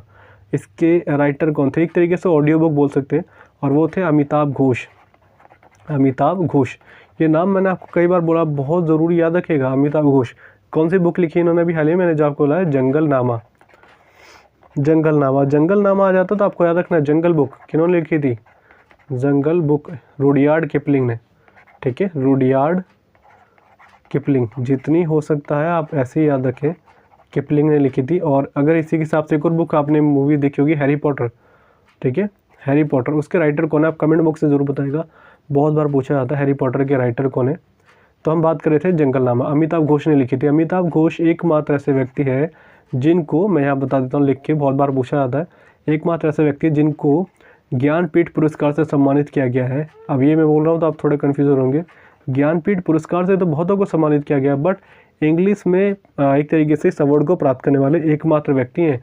और ये साहित्य के क्षेत्र में, लिटरेचर के क्षेत्र में भारत में दिया जाने वाला सर्वोच्च पुरस्कार कह सकते हैं। जैसे Bharat Ratna highest civilian award है, वैसे ही साहित्य के क्षेत्र में दिया जाने वाला सबसे बड़ा अवार्ड कहते हैं ज्ञानपीठ पुरस्कार, राइट। तो इसी के लिए इनको इंग्लिश में एक तरीके से इंग्लिश के राइटर है अमिताभ घोष, तो इनको ज्ञानपीठ पुरस्कार सम्मानित किया गया था, एकमात्र ऐसे व्यक्ति हैं। तो आपको याद रखना है 54वां था वो, ठीक है, 54 जो ज्ञानपीठ पुरस्कार इनको दिया गया था इंग्लिश में 2018 में। तो एक तरीके से करंट भी बन गया और स्टैटिक भी बन गया। आगे बढ़ते हैं, आगे हमारा कौन सा है, an economist at home and abroad a personal journey. तो इसके कौन हो जाएंगे, हो जाएगा शंकराचार्य, राइट आंसर हो जाएगा, ठीक है। फिर है finding a straight line between twist and turns, इसके हो जाएंगे असीम, नहीं है आप एम लगा लीजिएगा, असीम चावला इसके राइटर हैं। फिर है सनराइज ओवर द अयोध्या, ठीक है, sunrise over the Ayodhya nationhood in over होगा, ठीक है, इन ओवर टाइम्स, ये कौन है, सलमान खुर्शीद। और अभी हाल में आपने इनका नाम सुना होगा, बहुत विवादित रहा है अभी हाल ही में और बहुत ज़्यादा कंट्रोवर्सी रही इनकी बुक्स के बारे में, तो आपको याद रखना है, बुक ज़रूर पूछने के चांसेस है, राइट। और इसके बाद हम बात कर लेते हैं फूड्स इन स्टेट क्राफ्ट, ये क्या इसके हैं, डॉक्टर अजय कुमार, ठीक है, अजय कुमार भी बोल सकते हैं आप, ये इसके राइटर हैं। फिर इसके बाद है लाल सलीम, ठीक है, लाल सलाम है ये नॉवल, अभी किनके द्वारा लॉन्च की गई थी, स्मृति ईरानी, बहुत फेमस ये एक तरीके से न्यूज़ में रही थी, तो इनका भी नाम याद रखिएगा, ज़रूर पूछने के चांसेस हैं। तो ये नंबर जो बोल सकते हैं नवंबर मंथ के जो भी पूछी गई थी अभी हाल ही में, वो सभी मैंने आपको बता दी, ठीक है, आपको इतने याद रखने। आगे क्वेश्चन की तरफ बढ़ते हैं। आगे क्वेश्चन हमारा कौन सा है, भारत का पहला मानव युक्त महासागर मिशन का नाम क्या है, ठीक है, what is the name of India's first unnamed ocean mission, right answer क्या हो जाएगा, नाम सिंपल सा है, आपको दिख भी रहा होगा, समुद्रयान। ज़रूरी क्यों हो जाता है, देखिए ये कह सकते हैं कि अभी हाल पहला ही कह सकते हैं पूरे भारत में, ये पहली तरीके से लॉन्च किया गया है ये। और देखिए इसको लॉन्च किया था जितेंद्र सिंह ने, पहले तो उनका नाम भी याद रखिएगा, जितेंद्र सिंह के बारे में, इन्होंने लॉन्च किया था। और ये कहाँ पर किया गया था, चेन्नई में, राइट, चेन्नई में, तमिलनाडु के चेन्नई में। और देखिए इसका क्या एक तरीके से मोटिव था, सिंपल से आपको याद रखना है कि पूरी तरीके से समुद्र में रिसर्च एक तरीके से इस्टेब्लिश करने के लिए, वहाँ पर शोध कार्य के लिए इसको लॉन्च किया गया था। और इसमें 3 व्यक्ति लगभग आप कह सकते हैं 3 दिन तक इसमें रिसर्च कर सकते हैं। एक तरीके से ये व्हीकल है, ठीक है, वाहन है जिसके अंदर रह के वो रिसर्च कर सकते हैं। जैसे आप सभी जानते होंगे स्पेस शटल होते हैं, वैसी तरीके का से जो समुद्र में एक तरीके से रिसर्च के लिए बनाया गया। और मैंने आपको कई बार बोला अंटार्कटिका में रिसर्च करने के लिए, अंटार्कटिका जो था उसका याद रखिएगा, उसमें रिसर्च सेंटर इस्टेब्लिश होने वाला भारत का पहला क्या नाम था उसका, ठीक है, तो याद रखिएगा उसका नाम था दक्षिण गंगोत्री। जो हमारे कह सकते हैं स्टेशन बना था, सेंटर बोल सकते हैं, जो अंटार्कटिका में इस्टेब्लिश किया गया था, दक्षिण गंगोत्री। कब किया गया था, 1984 में, ठीक है। फिर इसके अगर इसके फिर हमने बोले कि इसके बाद 1989 में एक हुआ था, उसका आपको मैंने कई बार बोला है, उसका आप बता सकते हैं कमेंट बॉक्स में, ये 1989 में कौन था। अब तो कहते हैं दक्षिण गंगोत्री, इसको बंद कर दिया गया है एक तरीके से। और 1989 में कौन किया गया था, कमेंट बॉक्स से जरूर बताएगा। अगर आपने मेरी स्टैटिक जीके की वीडियोस देखी है, ये पूछे गए क्वेश्चन एसएससी में कई बार, तो आपको एटलीस्ट याद रखना है, ठीक है। आगे की तरफ बढ़ते हैं। आगे क्वेश्चन हमारा क्या है, डॉक्टर माधवन कृष्ण किससे संबंधित है, ठीक है, तो टू वूम ही डॉक्टर माधवन कृष्ण रिलेटेड, तो इसका राइट आंसर हो जाएगा सेकंड, कैंसर विशेषज्ञ। क्यों बोला गया इसका नाम, इन पर्सनैलिटी का नाम, तो देखिए इनका नाम इसलिए बोला गया क्योंकि अभी हाल ही में इनका निधन हो गया है और फेमस पर्सनैलिटी है, ज़रूर याद रखिएगा इनके बारे में, डॉक्टर माधवन कृष्ण के बारे में। और इनसे रिलेटेड मैं आपको बता दूँ, जो अभी हाल ही में नवंबर बोल सकते हैं, अक्टूबर सितंबर के टाइम पे बहुत से निधन हुए थे फेमस पर्सनैलिटीज़ के, आपको याद रखना है, ठीक है। जैसे मैंने आपको बताया था पद्मदा, ठीक है, पद्मा सचदेव, इनका नाम मैंने आपको पहले ही बता चुका अपने करंट अफेयर की वीडियो में, पद्मा सचदेव, इनका भी हाल ही में निधन हुआ था। किस रिलेशन था, कवयित्री थी एक तरीके से, ठीक है, कवयित्री, ये थी, इनका भी निधन हाल में हुआ था। आप सभी जानते हैं मिल्खा सिंह का भी हाल ही में निधन हुआ था। और उनकी कई बार पूछा था क्या उनका नाम था, टाइटल क्या बोला जाता है, फ्लाइंग सिख बोला जाता था उनको, फ्लाइंग, मैं यहाँ पे लिख देता हूँ, फ्लाइंग सिख के नाम से इनको कहा जाता था। और इनकी एक बुक भी थी, ऑटोबायोग्राफी कह सकते हैं, the race of my life, Milkha Singh की, राइट। तो आप याद रख सकते हैं। और अगर हम और इससे रिलेटेड क्वेश्चन मैं आपको बता दूं, मानकोर, ठीक है, मानकोर इनका भी हाल में निधन हुआ था। ये कह सकते हैं सबसे उम्र दराज, ठीक है, सबसे बुजुर्ग एथलीट थी, 105 साल, ठीक है, 105 साल की। अभी हाल ही में इनका निधन हुआ था, तो याद रखिएगा मानकोर हो गए। और अगर हम बात करें 105 साल से, मैं एक और चीज़ आपको बता दूं, अभी 105 साल की उम्र में एक तरीके से साक्षरता परीक्षा को पास करने वाली पहली महिला बनी थी, उनका निधन हुआ था। कौन थी वो? भागीरथी अम्मा, भागीरथी अम्मा, इनका नाम जरूर याद रख सकते हैं आप। वैसे ही जो इम्पोर्टेंट रहती है, और कहाँ की थी अगर हम बात करें, केरल की थी हैं, ठीक है, केरल की थी। और केरल से एक और चीज़ याद रखिएगा, केरल की एक पहली राजस्व मंत्री थी, उनका नाम था गौरी अम्मा, गौरी अम्मा, इनका भी निधन हुआ हाल ही में। ऐसे चीज़ें आप याद रख सकते हैं। और मैंने आपको कई बार बोला है, फर्स्ट महिला कमेंटेटर, उनका भी हाल ही में निधन हुआ था। नाम क्या था उनका? चंद्रा नायडू, चंद्रा नायडू, इनका नाम याद रख सकते हैं। और फिर मैंने आपको अभी अक्टूबर मंथ में बताया था कि भारत की पहले NSA, जिनको कहा जाता है नेशनल सिक्योरिटी एडवाइज़र, इनका भी हाल ही में निधन हुआ था। नाम क्या था? ब्रजेश मिश्रा, ठीक है, ब्रजेश मिश्रा, ठीक है, मिश्र भी बोल सकते हैं आप, मिश्रा। और अगर हम बात करें, तारक सिन्हा भी हाल ही में बहुत फेमस रहे। अभी आप सभी जानते होंगे वर्ल्ड T20 जब मैच चल रहा था उस समय की बात है, तो तारक सिन्हा, उनका भी हाल ही में एक तरीके से निधन हुआ था, और बहुत फेमस कोच रहे। तो ये भी याद रखिएगा, पूछा जा सकता है किससे संबंधित है, क्रिकेट से। तो जो हाल ही में जितने रहे हैं जिनका निधन हो गया फेमस पर्सनैलिटी, उनके बारे में आपको बता दिया। नेक्स्ट क्वेश्चन की तरफ बढ़ते हैं। नेक्स्ट क्वेश्चन क्या हमारा, हाल ही में सरदार पटेल नेतृत्व केंद्र का उद्घाटन किस राज्य में किया गया? In which series was Sardar Patel leadership centre inaugurated recently? तो राइट आंसर क्या हो जाएगा? उत्तराखंड हो जाएगा, मसूरी में, मसूरी में यहाँ पर इसको इस्टेब्लिश किया गया है। और अभी इनके हिसाब से भी आप जानते हैं सरदार पटेल जी के बारे में, मैंने आपको कई बार बताया, राष्ट्रीय एकता दिवस मनाया गया था 31 अक्टूबर को। तो याद रखिएगा, इन्हीं के रिलेशन है सरदार पटेल जी का। और सरदार पटेल जी को तो सभी जानते होंगे, बारदोली की महिलाओं ने इनको सरदार की उपाधि दी थी। और इनको एक तरीके से भारत एकीकृत का जनक कहा जाता है, या एकीकरण का एक तरीके से कह सकते हैं पिता भी कहा जा सकता है, क्योंकि पूरे भारत को एक तरीके से, आप सभी जानते हैं जब देश आज़ाद हुआ था, एक तरीके से अंग्रेज जब ये छोड़ के गए थे पूरा नेतृत्व हमारे पास, तो उस समय जब देश था वो बहुत अलग अलग पार्ट्स में एक तरीके से डिवाइड था, क्योंकि उस समय बहुत से रियासतें बन रखी थी, आप सभी जानते होंगे राजा वगैरह थे। तो उसी टाइम पे उन सभी रियासतों को सबसे बड़ा चैलेंज क्या था कि उनको इकट्ठा करके एक साथ रखना था, और उनको एक करके अखंड भारत का निर्माण करना था, क्योंकि उस समय तो पाकिस्तान अलग हो गया था। तो इसी समय सबसे बड़ा जो नेतृत्व संभाला था वो हमारे थे सरदार पटेल, ठीक है। और ये पहले हमारे गृह मंत्री थे भारत के, फर्स्ट होम मिनिस्टर। और अगर हम बात करें, पहले डिप्टी प्राइम मिनिस्टर, ठीक है, उप प्रधानमंत्री। जरूर याद रखना है इनके बारे में, जितने मैंने आपको बता दिया। और कितनी रियासतें थी जब भारत देश आज़ाद हुआ था? 562 हमारे में। वैसे तो बात करें तो 565 थी। ये तीन जो थी 565 में से जो तीन थी, मैंने आपको कई बार बोला है, जूनागढ़, ठीक है, एक था आपका J&K, और इसके बाद था आपका हैदराबाद, ठीक है, J&K जो इसको कहते हैं कश्मीर, और आपका इसके बाद था हैदराबाद। ये तीनों बहुत ही कॉम्प्लिकेटेड कंडीशंस थे, आप सभी जानते हैं। अभी तो हाल ही में 370 जो भी बना था, इसके द्वारा इसको हटा के करा गया था, ठीक। जूनागढ़ बहुत ही कॉम्प्लिकेटेड था, फिर इसको इन्होंने इंक्लूड करा भारत में, फिर इन्होंने हैदराबाद वाला भी इंक्लूड करा। तो ये सारा श्रेय किनके पास जाता है अखंड भारत का? वो है हमारे सरदार पटेल, जिनको इसलिए मैंने आपको बोला था एकीकरण कहते हैं, राष्ट्रीय एकता दिवस इन्हीं के उपलक्ष्य मनाया जाता है, जो बहुत डिजर्विंग पर्सनैलिटी थी हमारे भारत की। अब हम बात कर लेते हैं उत्तराखंड के बारे में। उत्तराखंड से रिलेटेड मैं आपको बता दूं, मैंने आपको अभी अक्टूबर सितंबर की मैंने प्रोवाइड कराई थी, उसमें मैंने बताया था Jim Corbett national park, Jim Corbett national park के बारे में बताया था। क्या बताया था? इसका नाम बदल के किया जा रहा है Ramganga national park, Ramganga national park किया जा रहा है। अब मैं बताइए रामगंगा क्यों? आप सभी को मैंने कई बार बताया, कमेंट बॉक्स में आप बता सकते हैं रामगंगा ही क्यों नाम रखा जा रहा है। वैसे आप याद रख सकते हैं रामगंगा। पहले इसको देखिए, इसका पहले नाम जिम कॉर्बेट भी नहीं था, पहले इसका नाम था heli national park, heli national park, right. और बट इसकी स्टैब्लिशमेंट हुई थी 1936 में, कई बार पूछा जाता है। और भारत का पहला ये नेशनल पार्क है। और सबसे पहले टाइगर प्रोजेक्ट जो था, टाइगर प्रोजेक्ट जो हमारा 1973 में आया था, पूछा गया क्वेश्चन एसएससी का, एसएससी में पूछा गया था 2019 या 18 में। तो ये टाइगर प्रोजेक्ट पहले कहाँ लॉन्च किया गया था, यहीं के पे गया था जिम कॉर्बेट नेशनल पार्क में। और प्रोजेक्ट टाइगर आ गया तो इस बार के एमटीएस में 2020 में पूछा गया था। और मैंने पहले ही आपको बताया था ऐसे क्वेश्चन पूछे आते कि प्रोजेक्ट एलिफेंट कब लॉन्च किया गया था, तो वो था 1992 में।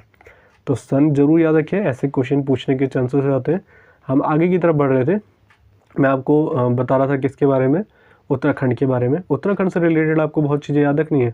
सबसे पहली बात, अभी हाल ही में यहाँ पर देश का पहला चिकित्सा केंद्र कह सकते हैं इस्टेब्लिश किया गया था, ये भी उत्तराखंड में ही किया गया था। देश का पहला चिकित्सा केंद्र, इसको मार्क करते रहिएगा जो मैं आपको बता रहा हूँ।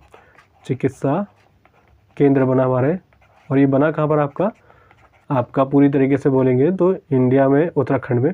और अभी हाल ही में भारत का फर्स्ट ग्रास कंजर्वेटरी उद्घाटन, उसका भी कहाँ पे किया गया था, आपके उत्तराखंड में। ठीक है, ग्रास कंजर्वेटरी, ये भी याद रखिएगा। दूसरा हो गया ये, मैं आपको जो बता रहा हूँ उनको नोट डाउन करते रहे। उत्तराखंड में ये लॉन्च किए गए हैं। इसके बाद अगर हम बात करें भारत का पहला मॉस गार्डन, ये भी भारत का यहीं पे किया गया है, उत्तराखंड में लॉन्च किया गया था। इसके बाद अगर हम बात करें लाइकेन पार्क, ये भी भारत का पहला है, ये भी उत्तराखंड में ही लॉन्च किया गया था, इस्टेब्लिश किया गया था। क्रिप्टो गेमिक, ठीक है, क्रिप्टो गेमिक गार्डन बोल सकते हैं, पार्क कह सकते हैं, ये भी कहाँ पर लॉन्च किया गया था, उत्तराखंड में ही किया गया था। इसके बाद छठे में बात करें पॉलिनेटर पार्क, ये मैं सारे जो बता चुका हूँ बहुत ज़रूरी है आपको। पॉलिनेटर पार्क भारत का पहला, ये भी आपका कहाँ पे लॉन्च किया गया था, इस्टेब्लिश किया गया था उत्तराखंड में। इसके बाद हम बात करें snow leopard conservation centre Bharat का, ये भी कहाँ पर लॉन्च किया गया था, उत्तराखंड में ही। स्नो लेपर्ड कंजर्वेशन, और ये चीज़ें आपको याद हो गई होंगी। ठीक है, ये सारे क्वेश्चन मैंने आपको बता दिए। देखिए बेसिकली मैं आपको बता दूँ, ये लाइकेन पार्क क्या होता है, एक तरीके से जो कवक वगैरह होते हैं, फंगी होते हैं, इनको प्रोटेक्शन, जो इनकी स्पीसीज होती है, ये भी आपको पता है एक एटमॉस्फेयर वातावरण का बहुत भिन्न अंग है, तो इनको प्रोटेक्शन प्रोवाइड करने के लिए लॉन्च किया गया था। मॉस गार्डन भी मैं आपको बता चुका हूँ पहले। क्रिप्टो गेमिंग एक तरीके से कह सकते हैं जिनमें बीज की ज़रूरत नहीं होती, जो अपने आप उग जाते हैं, उस टाइप के एक तरीके से गार्डन इस्टेब्लिश किया गया है। ये क्रिप्टो गेमिंग, अलग अलग स्पीसीज को संरक्षण दिया गया है, इसलिए इसको लॉन्च किया गया था। पॉलिनेटर पार्क क्या होते हैं, देखिए जो पॉलिनेटेड जीव होते हैं, पॉलिनेटर, जिनमें जैसे इन तरीके से कई ऐसे पौधे होते हैं जिनको ज़रूरत ही नहीं होती बीज की और अपने आप उग जाते हैं, उनके लिए एक सबसे बड़ा अहम रोल निभाते हैं पॉलिनेटर जीव। तो उन्हीं के संरक्षण के लिए आप तितली बोल सकते हैं, भौरा बोल सकते हैं, इन सभी के संरक्षण के लिए भी ये यहीं पे लॉन्च किया गया है पहला पॉलिनेटर पार्क। स्नो लेपर्ड तो आप जानते हैं एक तरीके से जानवर है, ठीक है, लेपर्ड है ये। और ये कई बार पूछा जाता है कि स्नो लेपर्ड कहाँ का स्टेट एनिमल है, तो याद रखिएगा हिमाचल प्रदेश का। इसी से रिलेटेड क्वेश्चन बता रहा हूँ मैं आपको। और ये भी पूछा गया है कि स्नो लेपर्ड किस नेशनल पार्क में पाया जाता है, कहाँ पर ये फेमसली एक तरीके से पाया जाता है, तो याद रखिएगा हेमिस नेशनल पार्क। और ये कहाँ पर है आपका हेमिस नेशनल पार्क, ये लद्दाख में ही है। ठीक है, तो ये चीज़ें आपको याद रखना है। अब देखिए सबसे बड़ा नेशनल पार्क भी है ये, आपको ये भी चीज़ याद रखनी है, सबसे बड़ा है पूरे भारत का। सबसे छोटा कौन सा है, साउथ बटन, मैं यहाँ पे लिख देता हूँ, साउथ बटन, ये कहाँ पर है आपका, अंडमान निकोबार में। तो चीज़ें याद रखिएगा। देखिए एक क्वेश्चन से कितने लिंक कर दिए। फिर बता दो, स्नो लेपर्ड कंजर्वेशन बन रहा है आपका ये उत्तराखंड में, but snow leopard state animal है हिमाचल प्रदेश का, और हिमाचल प्रदेश आपको क्लियर हो गया। तो स्नो लेपर्ड सबसे ज़्यादा कहाँ पर पाया जाता है, मतलब कौन सा नेशनल पार्क है जो स्पेशली उस जानवर को देखा जा सकता है, वो है आपका हेमिस नेशनल पार्क, जो लद्दाख में है, सबसे बड़ा नेशनल पार्क है पूरे भारत का। और इसके बाद हम बात करेंगे तो सबसे छोटा है साउथ बटन, जो अंडमान निकोबार में है। ये चीज़ें हमको याद रखनी है, राइट। ये तो चीज़ें क्लियर हो गई होंगी आपको। और मॉस गार्डन भी सेम उसी को कहते हैं, जैसे कि जिसमें कोई जीव की जो बीज होते हैं, कोई आप पेड़ पौधे उगा रहे हो उनमें बीज की ज़रूरत नहीं पड़ती, तो भी एक तरीके से उन्हीं को कहा जाता है, राइट। और अब मैं आपको बता दूं, अभी हाल ही में नवंबर मंथ की बात है, आपका हुनर हाट इसका 30वां संस्करण, ये भी कहाँ पर लॉन्च किया गया था, उत्तराखंड में ही लॉन्च किया गया। इसमें क्या एक तरीके से जो माइनॉरिटीज़ होते हैं, अल्पसंख्यक समुदाय जो होते हैं, उनकी हैंड क्राफ्टिंग को एक तरीके से बेचने के लिए एक प्लेटफॉर्म मौजूद कराया जाता है, उसी को हुनर हाट कहा जाता है। और जिसका आयोजन कहाँ पे किया गया था, आपके उत्तराखंड में ही किया गया था। तो ये चीज़ें याद रखिएगा। और मैंने आपको बोला था भारत का पहला ग्रास कंजर्वेटरी, उसका उद्घाटन कहाँ पे किया गया था, यहीं पे उत्तराखंड में। और ये क्या है, एक तरीके से जो विभिन्न स्पीसीज होती है घास की, उनको प्रोटेक्शन प्रोवाइड करने के लिए इसको लॉन्च किया गया है यहाँ पर। और घास के मैदान आप सभी जानते हैं बहुत ज़रूरी हर चीज़ में इनका एक रोल रहता है। जैसे मैं आपको कुछ और घास के मैदान भी बता दूं, साथ साथ मेरा देखिए मोटिव रहता है करंट अफेयर के साथ जीके जितनी बताऊं वो भी आपके लिए बेनिफिशियल रहे कि आपको दिक्कत ना हो।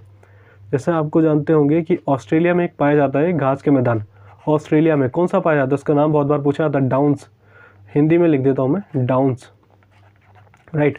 इसके बाद अगर हम बात करें जैसे अफ्रीका में कौन सा पाया जाता है, ये भी आपने सुना होगा कई बार। अफ्रीका में इसका नाम है सवाना, ठीक है, सवाना, जिसको हिंदी में भी सवाना ही कहते हैं। अफ्रीका हो गया आपका। अर्जेंटीना में कौन सा पाया जाता है, अर्जेंटीना में आपका पाया जाता है, उसका नाम है पंपास, राइट। ये सारे याद रखिएगा, ज़रूरी पूछे जाते हैं। एशिया या यूरोप में जो पाए जाते हैं उनका नाम क्या होता है, स्टेपीज़। ये सारे नाम पूछे गए हमारे एग्जामिनेशंस में, राइट। तो इतने जरूर याद रखिएगा जो मैंने घास के मैदान बताए, इनको प्रोटेक्शन प्रोवाइड करने के लिए यहाँ पर इस्टेब्लिश किया गया है। हरेला जो फेस्टिवल था, अभी हरेला, ये भी उत्तराखंड में ही महोत्सव मनाया गया था, त्यौहार मनाया गया था। मैंने बताया था एक दिन की जो सीएम थी, एक दिन की चीफ मिनिस्टर बनी थी, कहाँ पर बनी थी, जैसे नायक मूवी में बने थे अनिल कपूर, वैसी बनी थी एक दिन की सीएम, वो बनी थी हमारी सृष्टि गोस्वामी, वो भी उत्तराखंड की ही बनी थी, राइट। और इन्हीं के नाम से याद रखिएगा, मैं नाम लिख देता हूँ, सृष्टि गोस्वामी उत्तराखंड की बनी थी, सृष्टि गोस्वामी। और हम बात करें कि सबसे युवा मेयर कौन बनी थी पूरे भारत में, तो सबसे युवा मेयर का नाम था, उनका नाम था आर्या राजेंद्रन। क्या नाम था, आर्या राजेंद्रन, इनका ज़रूर नाम याद रखिएगा, ठीक है। सबसे युवा मेयर कहाँ की थी, ये केरल की बनी थी, राइट। तो ऐसे क्वेश्चन बहुत बार पूछे जाते हैं हमारे एग्जामिनेशंस के पॉइंट ऑफ व्यू से। और बस इतने क्वेश्चन जो मेरे को लगता था इतने पूछे गए हमारे एग्जामिनेशंस में। अब मैं आपको कुछ बता देता हूँ जो उत्तराखंड में स्टैटिक वाइज भी पूछे जाते हैं, स्टैटिक जीके के हिसाब से। तो जैसे आपको मैंने कई बार बोला है, कुछ नेशनल पार्क यहाँ बहुत है, जैसे आपका valley of flower national park, ये आपका कहाँ पर है, ये भी आपका उत्तराखंड में। सेकेंड भी मैंने आपको बता ही दिया है, जिम कॉर्बेट नेशनल पार्क, ये भी आपका कहाँ पर है, उत्तराखंड में। ये भारत का सबसे पहला नेशनल पार्क है जो 1936 में बना था, राइट। और इसके बाद हम बात करें जैसे आपका राजा जी नेशनल पार्क हो गया, इसके बाद हम बात करें नंदा देवी नेशनल पार्क, जरूर याद रखिएगा, नंदा देवी नेशनल पार्क, ये भी आपका कहाँ पर है, यहीं पर है उत्तराखंड में। देखिए नंदा देवी से एक चीज़ याद रखिएगा, नंदा देवी चोटी भी है यहाँ पर, बहुत बार पूछा था नंदा देवी चोटी कहाँ पर है, ये आपके उत्तराखंड में ही है।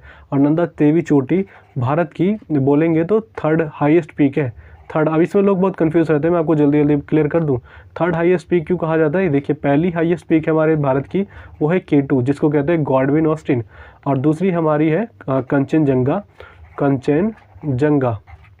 राइट।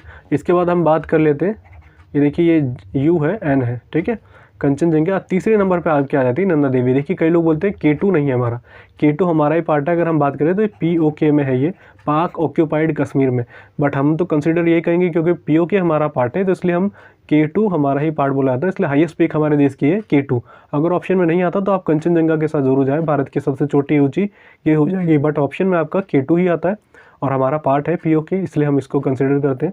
सेम वही कंडीशन है जैसे मैंने आपको बताया था अफगानिस्तान के टाइम पे कि ड्यूरेंट जो लाइन थी, ड्यूरेंट लाइन, वो बेसिकली देखा जाए तो पाकिस्तान और अफगानिस्तान के बीच में टच करती है, बट पाकिस्तान के साथ क्यों करती है, क्योंकि POK पार्ट है वहाँ पर और POK हमारा हिस्सा है, इसलिए हम बोलते हैं ड्यूरेंट लाइन अफगानिस्तान और इंडिया के बीच में टच करती है, इसलिए आपको चीज़ क्लियर हो गई होंगी। नंदा देवी चोटी से मैंने आपको बता दिया। एक और पीक पाई जाती है यहाँ पर, कामेट पीक, ठीक है, कामेट, ये भी कहाँ पर है, आपकी उत्तराखंड में ही है। जो क्वेश्चन मैंने आपको बता दिया। टिहरी डैम जो सबसे बड़ा डैम कह सकते हैं भारत का, वो कहाँ पर है, उत्तराखंड में ही है, टिहरी, ठीक है। और कौन सी नदी में, बहुत बार पूछा था, भागीरथी नदी। तो सारे क्वेश्चन मुझे लगता है आपको समझ में आ गए होंगे। दर्रे भी बहुत सारे यहाँ पर, पासेस जिनको कहा जाता है दर्रे। देखिए 2 पहाड़ है ऐसे और उनके बीच में अगर एक रास्ता निकलता है उसको पासेस या दर्रा कहा जाता है। तो जैसे कौन कौन से यहाँ पे, माना दर्रा, लेपुलेख दर्रा, ठीक है, नीति दर्रा, ये सारे याद रखिएगा, ये दर्रे यहीं पर है। पूछे गए क्वेश्चन है जो मैं आपको बता रहा हूँ, ठीक है। तो इतने क्वेश्चन की तरफ हो गए, आगे की तरफ बढ़ते हैं। नेक्स्ट क्वेश्चन क्या है हमारा, नेक्स्ट क्वेश्चन है, हाल ही में उत्तम बीज पोर्टल किस राज्य सरकार द्वारा लॉन्च किया गया, recently which state government launch the उत्तम बीज पोर्टल। राइट आंसर क्या हो जाएगा, हरियाणा, इसका राइट आंसर हो जाएगा, हरियाणा ने इसको लॉन्च किया है। और बस इसमें कुछ खास बताने वाली बात नहीं, मैं उत्तराखंड से तो रिलेटेड मैंने आपको बता ही दिया, हरियाणा का कुछ बता दूँ। देखिए जैसे मैं आपको चीज़ बताऊँ, खेलो इंडिया यूथ गेम्स जो 4th एडिशन होगा उसका कहाँ पर होगा, आपका हरियाणा में ही होगा, राइट। और हरियाणा से एक चीज़ जरूर याद रखिएगा, 12 बोल देता हूँ, हरियाणा की कौन थी, हमारी सुषमा स्वराज। और ये कहाँ की थी एक तरीके से बोला जाए तो अम्बाला, ठीक है। और अम्बाला बस स्टैंड का नाम ही इनके नाम पे बदल दिया गया था, ठीक है। अम्बाला बस स्टैंड, ये पुरानी करंट अफेयर है बट पूछी जाती कई बार। अब देखा जा रहा है कुछ बहुत फेमस जो करंट अफेयर रही हैं पूछी गई इस बार के, आप एमटीएस के एग्जामिनेशन में देख लीजिएगा, ठीक है। और जैसे मैंने आपको बताया था अरुण जेटली हमारे फाइनेंस मिनिस्टर थे। अरुण जेटली जी के नाम पे फिरोज शाह कोटला मैदान था, उसका नाम बदल दिया गया था। अभी हाल ही में कुछ समय पहले की बात है। मोटेरा स्टेडियम का नाम किनके नाम से बदल दिया गया? हमारे प्राइम मिनिस्टर मोदी जी के नाम पे, ठीक है, प्रधानमंत्री जी के नाम पे इसको बदल दिया गया था। तो ये चीज़ें याद रखनी है आपको। हरियाणा की बात कर रहा था मैंने आपको बोला हरियाणा में खेलो इंडिया यूथ गेम्स का 4th संस्करण होगा। कहाँ पर होगा? आपके हरियाणा में। और इसका मैस्कॉट जरूर याद रखिएगा, जिसको कहते हैं शुभांकर, शुभांकर या इंग्लिश में कहते हैं उसको मैस्कॉट। शुभांकर आपका क्या है? इसका धाकड़। ऐसे क्वेश्चन पूछे जाते हैं। और मैंने आपको बताया था अभी कुछ समय पहले मेरा पानी मेरी विरासत योजना, मेरा पानी मेरी विरासत, ये योजना किसके द्वारा लॉन्च की गई थी? ये आपके हरियाणा गवर्नमेंट के द्वारा ही लॉन्च की गई थी। और अगर हम बात करें जैसे हिसार एयरपोर्ट है, उसका नाम बदल दिया गया था। हिसार एयरपोर्ट का क्या नाम रखा गया था? महाराजा अग्रसेन जी के नाम पे हिसार एयरपोर्ट, ठीक है, हिसार। और मैंने आपको एक चीज़ और बताई थी, हरियाणा से एक और बहुत फेमस पर्सनैलिटी है, हरियाणा हरिकेन कहा जाता है उनको, कपिल देव। हरिकेन एक तरीके से चक्रवात कहते हैं, टॉर्नेडो भी बोल सकते हैं, हरिकेन है ये। तो ये हरियाणा हरिकेन इन्हीं के नाम पे रखा गया है, कपिल देव जी के नाम पे, ठीक है। इनको बोला जाता है, इनका बहुत ज़रूरी है। और अगर मैं आपको और चीज़ बताऊं, जैसे करंट के टाइम पे भी रही थी, जैसे सबसे ज़रूरी क्या बन जाता है आपका, देश का सबसे पहला बोल सकते ग्रेन ATM, ठीक है, कहाँ पर लॉन्च किया गया था? ये गुरुग्राम में। मैं आपको शायद पहले बता चुका हूँ, गुरुग्राम में। और गुरुग्राम में ही आपका क्या है? इंटरनेशनल सोलर अलायंस जिसको कहते हैं, उसका हेडक्वार्टर बोल सकते हैं यहीं पर है। और अगर हम बात करें संजीवनी योजना भी यहाँ पे लॉन्च की गई थी, मैंने कोरोना के टाइम पे आपको बताई थी संजीवनी योजना। संजीवनी योजना हो गई आपकी। एक और थी प्राण वायु देवता योजना, प्राण वायु देवता योजना या पेंशन बोल सकते हैं उसको, पेंशन योजना। ये भी किसने लॉन्च की थी? हरियाणा गवर्नमेंट ने लॉन्च की थी।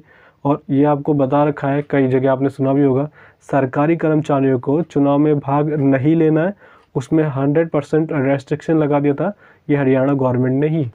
तो ये चीज़ें आपको समझ में आ गई होंगी। और हरियाणा की मैं आपको कुछ चीज़ें बता दूँ, जैसे हरियाणा का यहाँ पे कलेश्वर नेशनल पार्क पाया जाता है। कलेश्वर नेशनल पार्क आपका यहीं पर है। सुल्तानपुर नेशनल पार्क यहीं पर है आपका, सुल्तानपुर नेशनल पार्क। ये दोनों चीज़ें याद रखिएगा, आपको ज़रूरी बन जाते हैं नेशनल पार्क। और सूरजकुंड मेला बहुत ज़रूरी है, सूरजकुंड मेला ये कई बार पूछा जाता है। सूरजकुंड मेला कहाँ पर होता है? आपके फरीदाबाद। फरीदाबाद कहाँ का पार्ट है? ये भी आपका फरीदाबाद है, आपका हरियाणा का ही। दमदमा झील, दमदमा झील, ठीक है, ये भी याद रखिएगा। ये कहाँ पर बहती है? कहाँ की झील है? ये हरियाणा की है। और अगर हम बात करें भड़कल झील भी बोलते हैं, इतना ज़रूरी नहीं, बस आपको दमदमा याद रख सकते हैं, ये एग्जामिनेशन से पूछे गए। सुल्तानपुर झील भी कही जाती है, ये यहीं करी है, ठीक है। आगे की तरफ देखें। अच्छा एक चीज़ मैं बता दूं, पंजाब से रिलेटेड बिल्कुल है हरियाणा का रिलेशन, तो ये याद रखिएगा। अभी पंजाब की मैं आपको कुछ करंट इसके साथ जोड़ के बता देता हूँ जो हाल ही में कुछ रही है। जैसे कि सिंधु नदी जो डॉल्फिन की जनगणना शुरू करने वाला पहला स्टेट कौन सा बन गया आपका? ये पंजाब ही बना है, जो नवंबर की बात बता रहा हूँ मैं आपको। और गवर्नर तो आप यहाँ के जानते होंगे, पंजाब के बनवारी लाल पुरोहित हैं, राइट। और देखिए मैंने आपको डॉल्फिन बताया, तो 2019 में राजकीय जलीय जीव बना दिया था किसने? अपना स्टेट तरीके से बोले जलीय जीव या एक्वेटिक आपका जीव कौन बना दिया गया था? पंजाब सरकार के द्वारा डॉल्फिन को ही, ठीक है। और वो कौन सी है? सिंधु नदी में पाई जाने वाली डॉल्फिन, जरूर याद रखिएगा। सॉरी मैंने आपको क्या बोला? सिंधु नदी नहीं, व्यास नदी में पाई जाने वाली डॉल्फिन को बनाया गया था स्टेट, जो हमारा एक्वेटिक बोल सकते हैं, एनिमल बोल सकते हैं या जीव बोल सकते हैं, राइट। और अब इसके हिसाब से मैं आपको और चीज़ बता दूं, अभी हाल ही में पंजाब सरकार ने ही मिशन लाल लकीर का नाम बदल दिया गया था। मिशन लाल लकीर, ये मैं आपको कई बार बता चुका हूँ, फिर भी मैं आपको बता रहा हूँ क्योंकि ज़रूरी क्वेश्चन बन जाते। लाल लकीर, इसका नाम किस नाम से बदल दिया गया था? मेरा घर मेरा नाम योजना, ठीक है, मेरा घर मेरा नाम योजना। और ये है क्या? जरूर याद रखिएगा।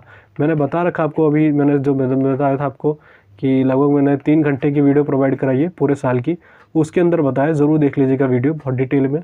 इसमें ज़्यादा बताना इतना फ़ायदेमंद नहीं रहेगा क्योंकि मैंने 3-4 बार बता दिया आपको ऑलरेडी। और जैसे मैंने आपको बताया था पंजाब का स्टेट आइकन बना दिया गया था किनको, सोनू सूद को बनाया गया था। और इनके ही एक ऑडियोबायोग्राफी आई थी, ऑटोबायोग्राफी जिसको कहा जाएगा सोनू सूद की, आई एम नॉट मसीहा, आई एम नॉट मसीहा, ठीक है। और याद रख सकते हैं इतने क्वेश्चन यहाँ से पूछे जाते हैं हमारे। और अभी हाल ही में सोनू सूद को दिल्ली का एक तरीके से बोल सकते हैं गवर्नमेंट ने अपना ब्रांड एम्बेसडर भी बनाया था, सोनू सूद को ही। और अगर मैं आपको बता रहा हूँ सोनू सूद से रिलेटेड मैंने बता दिया। और पंजाब में स्टार्टअप बढ़ाने के लिए अभी हाल ही में एक तरीके से पहल शुरू की गई थी, क्या नाम था, आई एम पंजाब, ये अभी पहल शुरू की गई थी, एम है ये। और इसको क्या कहेंगे पूरी तरीके से, इनोवेशनल मिशन, ठीक है, इनोवेशनल मिशन पंजाब, जो इन्होंने एक तरीके से स्टार्टअप को बढ़ाने के लिए लॉन्च किया था। और चरणजीत सिंह चन्नी जो यहाँ के सीएम बने थे भी रिसेंटली टाइम पे, राइट। और अगर हम बात एक और करें, जैसे मैंने आपको बताया था कुछ समय पहले, जो यहाँ की सगुन योजना थी, जो लड़कियों की शादी में एक तरीके से पैसे दिए जाएंगे, फाइनेंशियली इस्टेब्लिश किया जाएगा, थोड़ा मदद की जाएगी, 21,000 से 51,000 कर दी थी, ठीक है, 51,000 रुपये। और उसका नाम भी बदल दिया गया था, सगुन योजना को उसका नाम बदल के क्या कर दिया गया था, आशीर्वाद योजना, आशीर्वाद योजना। तो याद रखिएगा सारे जो पंजाब से आपकी रिलेशन क्वेश्चन पूछे जाते हैं। अच्छा एक और, अभी हाल ही मैंने आपको फेस्टिवल बताया था, होला मोहल्ला फेस्टिवल भी कहाँ पर एक तरीके से या त्यौहार मनाया गया था, पंजाब में। तो ये सारे क्वेश्चन मुझे लगता है कि आपको याद होने चाहिए जो पंजाब में रहे हैं। नेक्स्ट क्वेश्चन की तरफ बढ़ते हैं। नेक्स्ट हमारा क्वेश्चन क्या है, एप्पल फेस्टिवल हाल ही में कि यहाँ पर आयोजित किया गया, where was the apple festival held recently. तो राइट आंसर क्या हो जाएगा, जम्मू कश्मीर हो जाएगा इसका राइट आंसर। वहाँ पर इसको मनाया गया रिसेंटली टाइम पे। फेस्टिवल्स बहुत पूछे गए इस बार के एमटीएस के एग्जामिनेशंस में, ये देखने को मिला है। तो आपको जितना पकड़ हो सके जो करंट के रहे उनको याद रखने की ज़रूरी है आपके लिए। और अगर मैं आपको कुछ चीज़ें यहाँ से रिलेटेड बता देता हूँ, जैसे कि सबसे ज़रूरी चीज़ क्या है यहाँ पर, डल झील जो है आप सभी जानते होंगे, डल झील कहाँ पर है, डायरेक्ट पूछी जाती है, कहाँ पर है, जे.एंड.के में, कश्मीर में। तो वहाँ पर एक तरीके से पूरी तरीके से कह सकते हैं डल झील में या कश्मीर में कह सकते हैं पहला ओपन एयर फ्लोटिंग थिएटर ये लॉन्च किया गया था। जैसे आप जानते होंगे फ्लोटिंग वहाँ पर जो होती है बोट, उनके थ्रू वहाँ पर एक तरीके से बहुत बड़ा पिक्चराइज करके रख दिया गया था और वहाँ पे फिल्म चलाई गई थी। फिल्म का नाम क्या था, कश्मीर की कली, ठीक है। तो ये पूछा जा सकता है, तो ज़रूर याद रख सकते हैं कश्मीर में ही। और इसी की तरीके से बिल्कुल सेम जो कंडीशन मैंने आपको बताया, जैसे आप बोटिंग कर रहे हैं, यहाँ पर आप डल झील है, तो यहाँ से आप डायरेक्टली इसको देख सकते हैं, इतना बड़ा सिनेमा टाइप का बना रखा था कश्मीर में। और अगर हम इसके हिसाब से देखें, बिल्कुल सेम कहानी हुई थी मुंबई में, महाराष्ट्र में। मुंबई महाराष्ट्र में क्या किया गया था, भारत का पहला रूफ टॉप, ठीक है, छत पर एक तरीके से जो होता है मॉल टाइप का, उसके टॉप पर गाड़ियों में स्पेसिफिकली बोले जो आप देख सकते हैं पूरा ऐसी पूरा सिनेमा टाइप का बनाया रखा था। तो याद रखिएगा उसको क्या कहेंगे, भारत का पहला रूफ टॉप ड्राइव इन मूवी जो थिएटर था आपका कहाँ पे लॉन्च किया गया था, ये महाराष्ट्र में। जरूर याद रखिएगा, मैंने आपको बता दिया सारी कारें ऐसी रहेंगी, ठीक है, सामने आपका थिएटर है और यहाँ से हम इजीली वहाँ पे लगभग 200-250 कारें रखने की मतलब इस्टेब्लिश करने की पूरी वहाँ पर थी कह सकते हैं कैपेसिटी। और यहाँ से आप देख सकते हैं सिनेमा में, राइट। ये भी यहाँ पर लॉन्च किया गया था। रूफ टॉप मतलब आपके मॉल हो सकता है या एक बहुत बड़ा प्लेटफॉर्म में, वहाँ पर इसको ऐसे देखने की व्यवस्था भारत में पहली बार महाराष्ट्र के मुंबई में हुई थी। तो ये चीज़ें याद रखिएगा। मुंबई आ गया तो मुंबई से कर्नाटक का रिलेशन याद रख सकते हैं आप। अभी हाल ही में क्या नाम रखा गया था, कर्नाटक और मुंबई का कह सकते हैं कनेक्शन जो था उसको किस नाम से बदल दिया गया था, याद रखिएगा, कित्तूर कर्नाटक। तो ये चीज़ें ऐसे क्वेश्चन लिंक कर करके याद रखेंगे तो प्रॉब्लम नहीं होगी। और जैसे मैंने आपको बता ही दिया ये क्वेश्चन आपको याद रखने हैं। अच्छा, भारतीय रेलवे ने अपना पॉड होटल बनाया था अभी हाल ही में, कहाँ बनाया था, हरियाणा के हिसाब से या महाराष्ट्र के हिसाब से बताइए। तो ये अभी आपने न्यूज़ वगैरह में देखा होगा, ये महाराष्ट्र में ही पॉड होटल।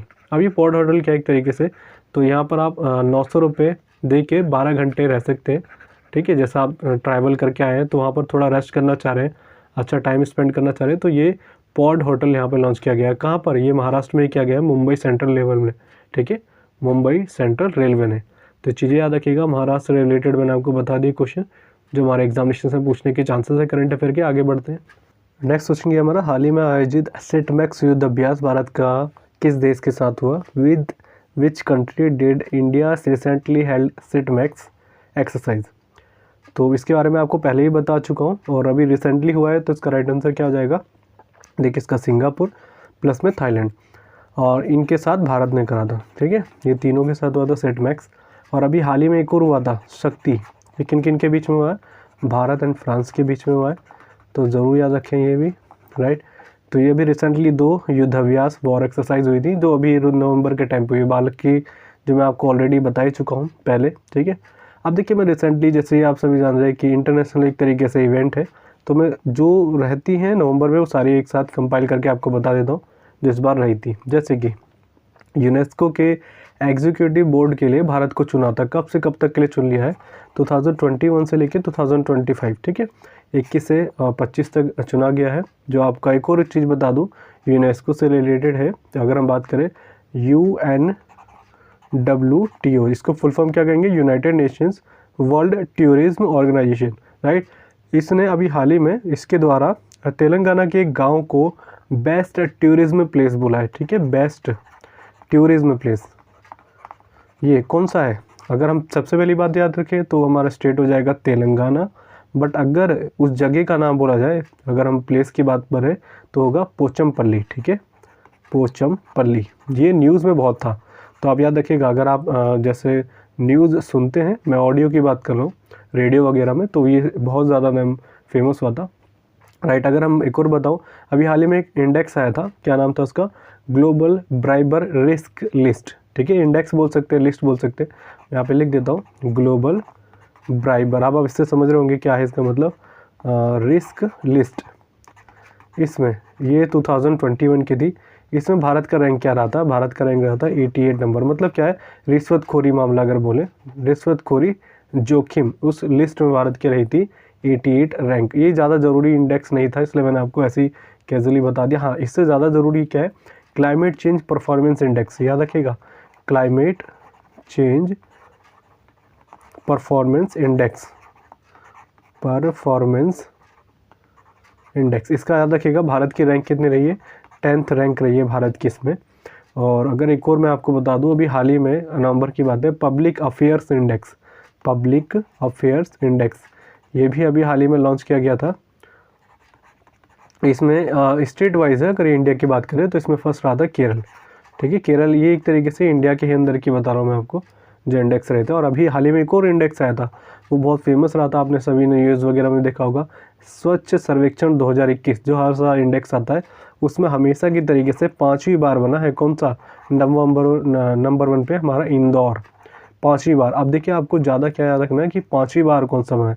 कई बार डायरेक्टली ऐसे क्वेश्चन पूछा था, क्योंकि सभी जानते हैं एग्जामिनर की डायरेक्टली इंदौर सभी लगा देंगे, बट कितनी बार बना है? 5वीं बार बन गया, ये इंदौर बन गया। सेकंड नंबर पे कौन रहा था इस बार? सूरत। और तीसरे नंबर पे विजयवाड़ा। मैं शहर के हिसाब से बता रहा हूँ ये आपको, ठीक है, विजयवाड़ा, राइट। और इतने हो गए आपके ये। अभी आपको पता होगा COP26 की जो एक तरीके से सम्मेलन हुआ था, जहाँ पर नरेंद्र मोदी भी गए थे। COP26 ये तो आप सभी जानते होंगे कहाँ पर हुआ था? ग्लासगो हुआ था, ठीक है, स्कॉटलैंड के ग्लासगो में। बट COP28 इसकी मेज़बानी कौन करेगा? UAE करेगा, ठीक है, तो ये भी याद रखना आपको। और इसी से मैं आपको बता दूं, चैंपियंस ट्रॉफी 2025 क्रिकेट की बता रहा हूँ मैं आपको, 2025 कौन इसको एक तरीके से ऑर्गेनाइज करेगा? ये करेगा पाकिस्तान। तो याद रखना है, ये क्वेश्चन पूछने के चांसेस है कि चैंपियंस ट्रॉफी जो क्रिकेट का होता है ट्रॉफी, वो कौन पाकिस्तान कब लॉन्च करेगा? 2025 में।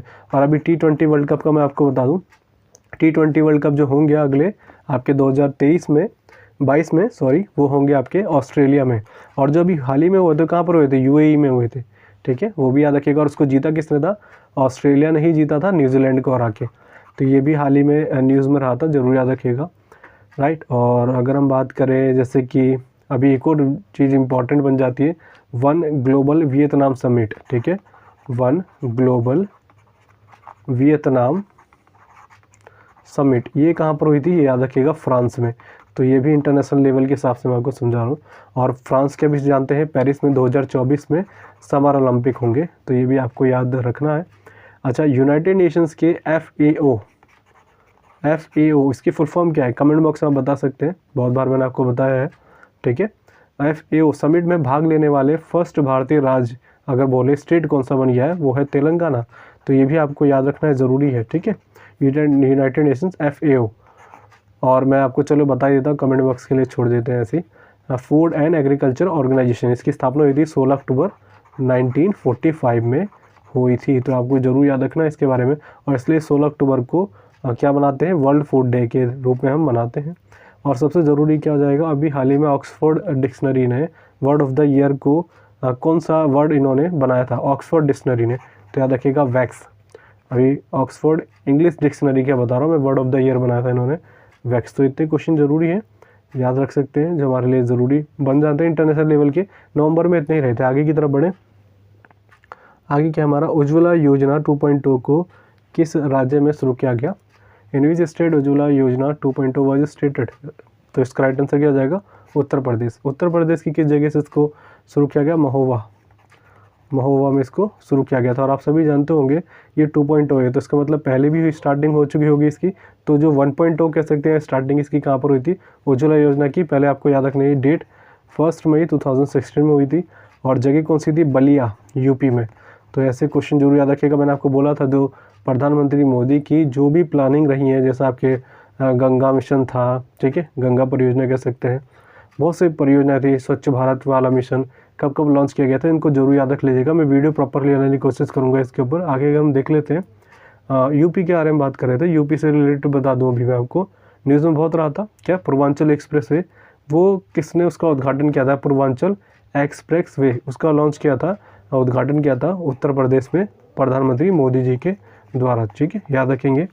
और इसकी लंबाई भी पूछी जा सकती है, तो लंबाई याद रखिएगा 341 किलोमीटर। और ये कहाँ से कहाँ तक जोड़ेगा, लखनऊ को गाज़ीपुर से जोड़ेगा, ठीक है, लखनऊ को गाज़ीपुर से जोड़ेगा, राइट। तो ये हो गए हमारे पूर्वांचल एक्सप्रेसवे के हिसाब से। और यूपी में भी हाल ही में क्या रहा है, बस इतनी चीज़ें याद रखिएगा, ज़्यादा इस बार न्यूज़ में नहीं रहा था। हाँ, चीज़ मैं आपको बता दूँ, अभी क्या जेवर ग्रीनफील्ड हवाई अड्डा जिसको कहा जा सकता है, उसका पूरी तरीके से एक तरीके से भूमि पूजन हुआ था अभी हाल ही में, और न्यूज़ में भी आपने देखा होगा। वो उसका नाम किस नाम से बदल दिया गया था, नोएडा इंटरनेशनल एयरपोर्ट, ठीक है, नोएडा इंटरनेशनल एयरपोर्ट। और आप सभी जानते हैं अभी आने वाले समय में यूपी ऐसा स्टेट बन जाएगा जिसपे जहाँ पर 5 इंटरनेशनल एयरपोर्ट बन जाएंगे, ठीक है। 5 कौन कौन से होंगे वो भी याद रखने हैं आपको। 2 तो मैंने आपको पहले कई बार स्टैटिक जीके के हिसाब से बताया। पहला मैंने आपको बताया था, क्या नाम था उसका, चौधरी चरण सिंह इंटरनेशनल एयरपोर्ट, ठीक है, चौधरी चरण सिंह। ये कहाँ पर है, डायरेक्ट याद रखेगा लखनऊ में। जगह पूछी जाती है ना कि स्टेट, तो लखनऊ याद रखेगा। इसके बाद हम बात करें Lal Bahadur Shastri international airport, Lal Bahadur Shastri international airport, ये आपका कहाँ पर है, ये तो हो गया आपका लखनऊ, और ये हो गया वाराणसी में। इनकी जगह याद रखिएगा, डायरेक्टली ये पूछा जाता है ना कि स्टेट पूछा जाता है। ये 2 तो आपको स्टैटिक वाइज याद ही रखना। तीसरा कौन सा हो जाएगा आपका, ये नोएडा इंटरनेशनल, जो अभी हाल ही में आपको बोला जेवर ग्रीनफील्ड हवाई अड्डा था, इसका नाम बदल के करा जा रहा है क्योंकि अभी बन रहा है ये, ठीक है, स्टार्टिंग हो गई भूमि पूजन। और इसके बाद हम बात करेंगे कुशीनगर, ठीक है, इसको इंटरनेशनल एयरपोर्ट का दर्जा दे दिया गया है। 5वां आपका हो जाएगा अयोध्या का एयरपोर्ट। तो ये चीज़ें याद रखिएगा, पूछे जा सकते हैं क्वेश्चन, तो ये सारे मैंने आपको बता दिए। और देखिए कुशीनगर से मैंने आपको बताया था भारत का पहला ट्रांसजेंडर यूनिवर्सिटी कहाँ पर बन रहा है आपका, कुशीनगर में ही बनेगा। तो ओवरऑल आपको समझ में आओगे कितने क्वेश्चन यहाँ से बन जाते हैं। अब देखिए छोटी सी एक चीज़ और बता दूँ यहाँ पर, 100% एक चीज़ मुझे अभी याद आई है, 100% ऑर्गेनिक खेती करने वाला पहला डिस्ट्रिक्ट कौन बन गया है, ऑर्गेनिक खेती, ठीक है, जैविक खेती करने वाला भारत का पहला डिस्ट्रिक्ट बना है, इसका नाम है डांग। कहाँ पर है ये, गुजरात में, राइट। और अगर मैं आपको बताऊँ 100% ऑर्गेनिक करने वाला, खेती करने वाला पहला भारत का स्टेट कौन सा था, वो था सिक्किम। और इसी का मैंने अभी हाल ही में कुछ समय आपको करंट में बताया था कि सिक्किम से एक तरीके से लक्ष्य रख रहा है आपका, शायद 2022 है या 2025 है, कि लद्दाख की हम भी 100% एक तरीके से ऑर्गेनिक खेती पे डिपेंड हो जाएंगे। ऑर्गेनिक स्टेट बनना चाह रहा है कौन सा, लद्दाख। तो ये भी याद रखना है, इसके लिए समझदार एक तरीके से साझेदारी करिए लद्दाख ने सिक्किम के साथ। और अगर हम बात करें, ये तो इंडिया का है, अगर हम बोले पहली ऑर्गेनिक कंट्री कौन सी बन गई है, वो भूटान है। तो ये भी आपको कंट्री के हिसाब से भी याद रखिएगा। तो इतने क्वेश्चन मैंने आपको बता दिए जो बनते हैं यहाँ से रिसेंटली कुछ चीज़ों से। आगे की तरफ बढ़ते हैं, आगे हैं, और ये हमारा लास्ट क्वेश्चन है, याद रखिएगा। प्लेटो के ब्रांड एम्बेसडर हाल ही में कौन बने हैं, who has become the brand ambassador of Plato recently. Right answer हो जाएगा सेकंड, राहुल द्रविड़। मैंने आपको बताया था हमारे क्रिकेट मेंस क्रिकेट टीम के ये हेड कोच भी बन गए हैं, और रवि शास्त्री की जगह इन्होंने ली है, ठीक है। और अगर हम बात करें अभी किन किन के हिसाब से आपको चीज़ें याद रखनी है, मोहम्मद सिराज, इनका नाम याद रखिएगा, ये अभी हाल ही में बने थे माई 11 सर्कल के, माई 11 सर्कल के ब्रांड एम्बेसडर बने थे ये। और आप सभी जानते हो कि रॉयल चैलेंजर बेंगलुरु की तरफ से खेलते हैं ये मोहम्मद सिराज।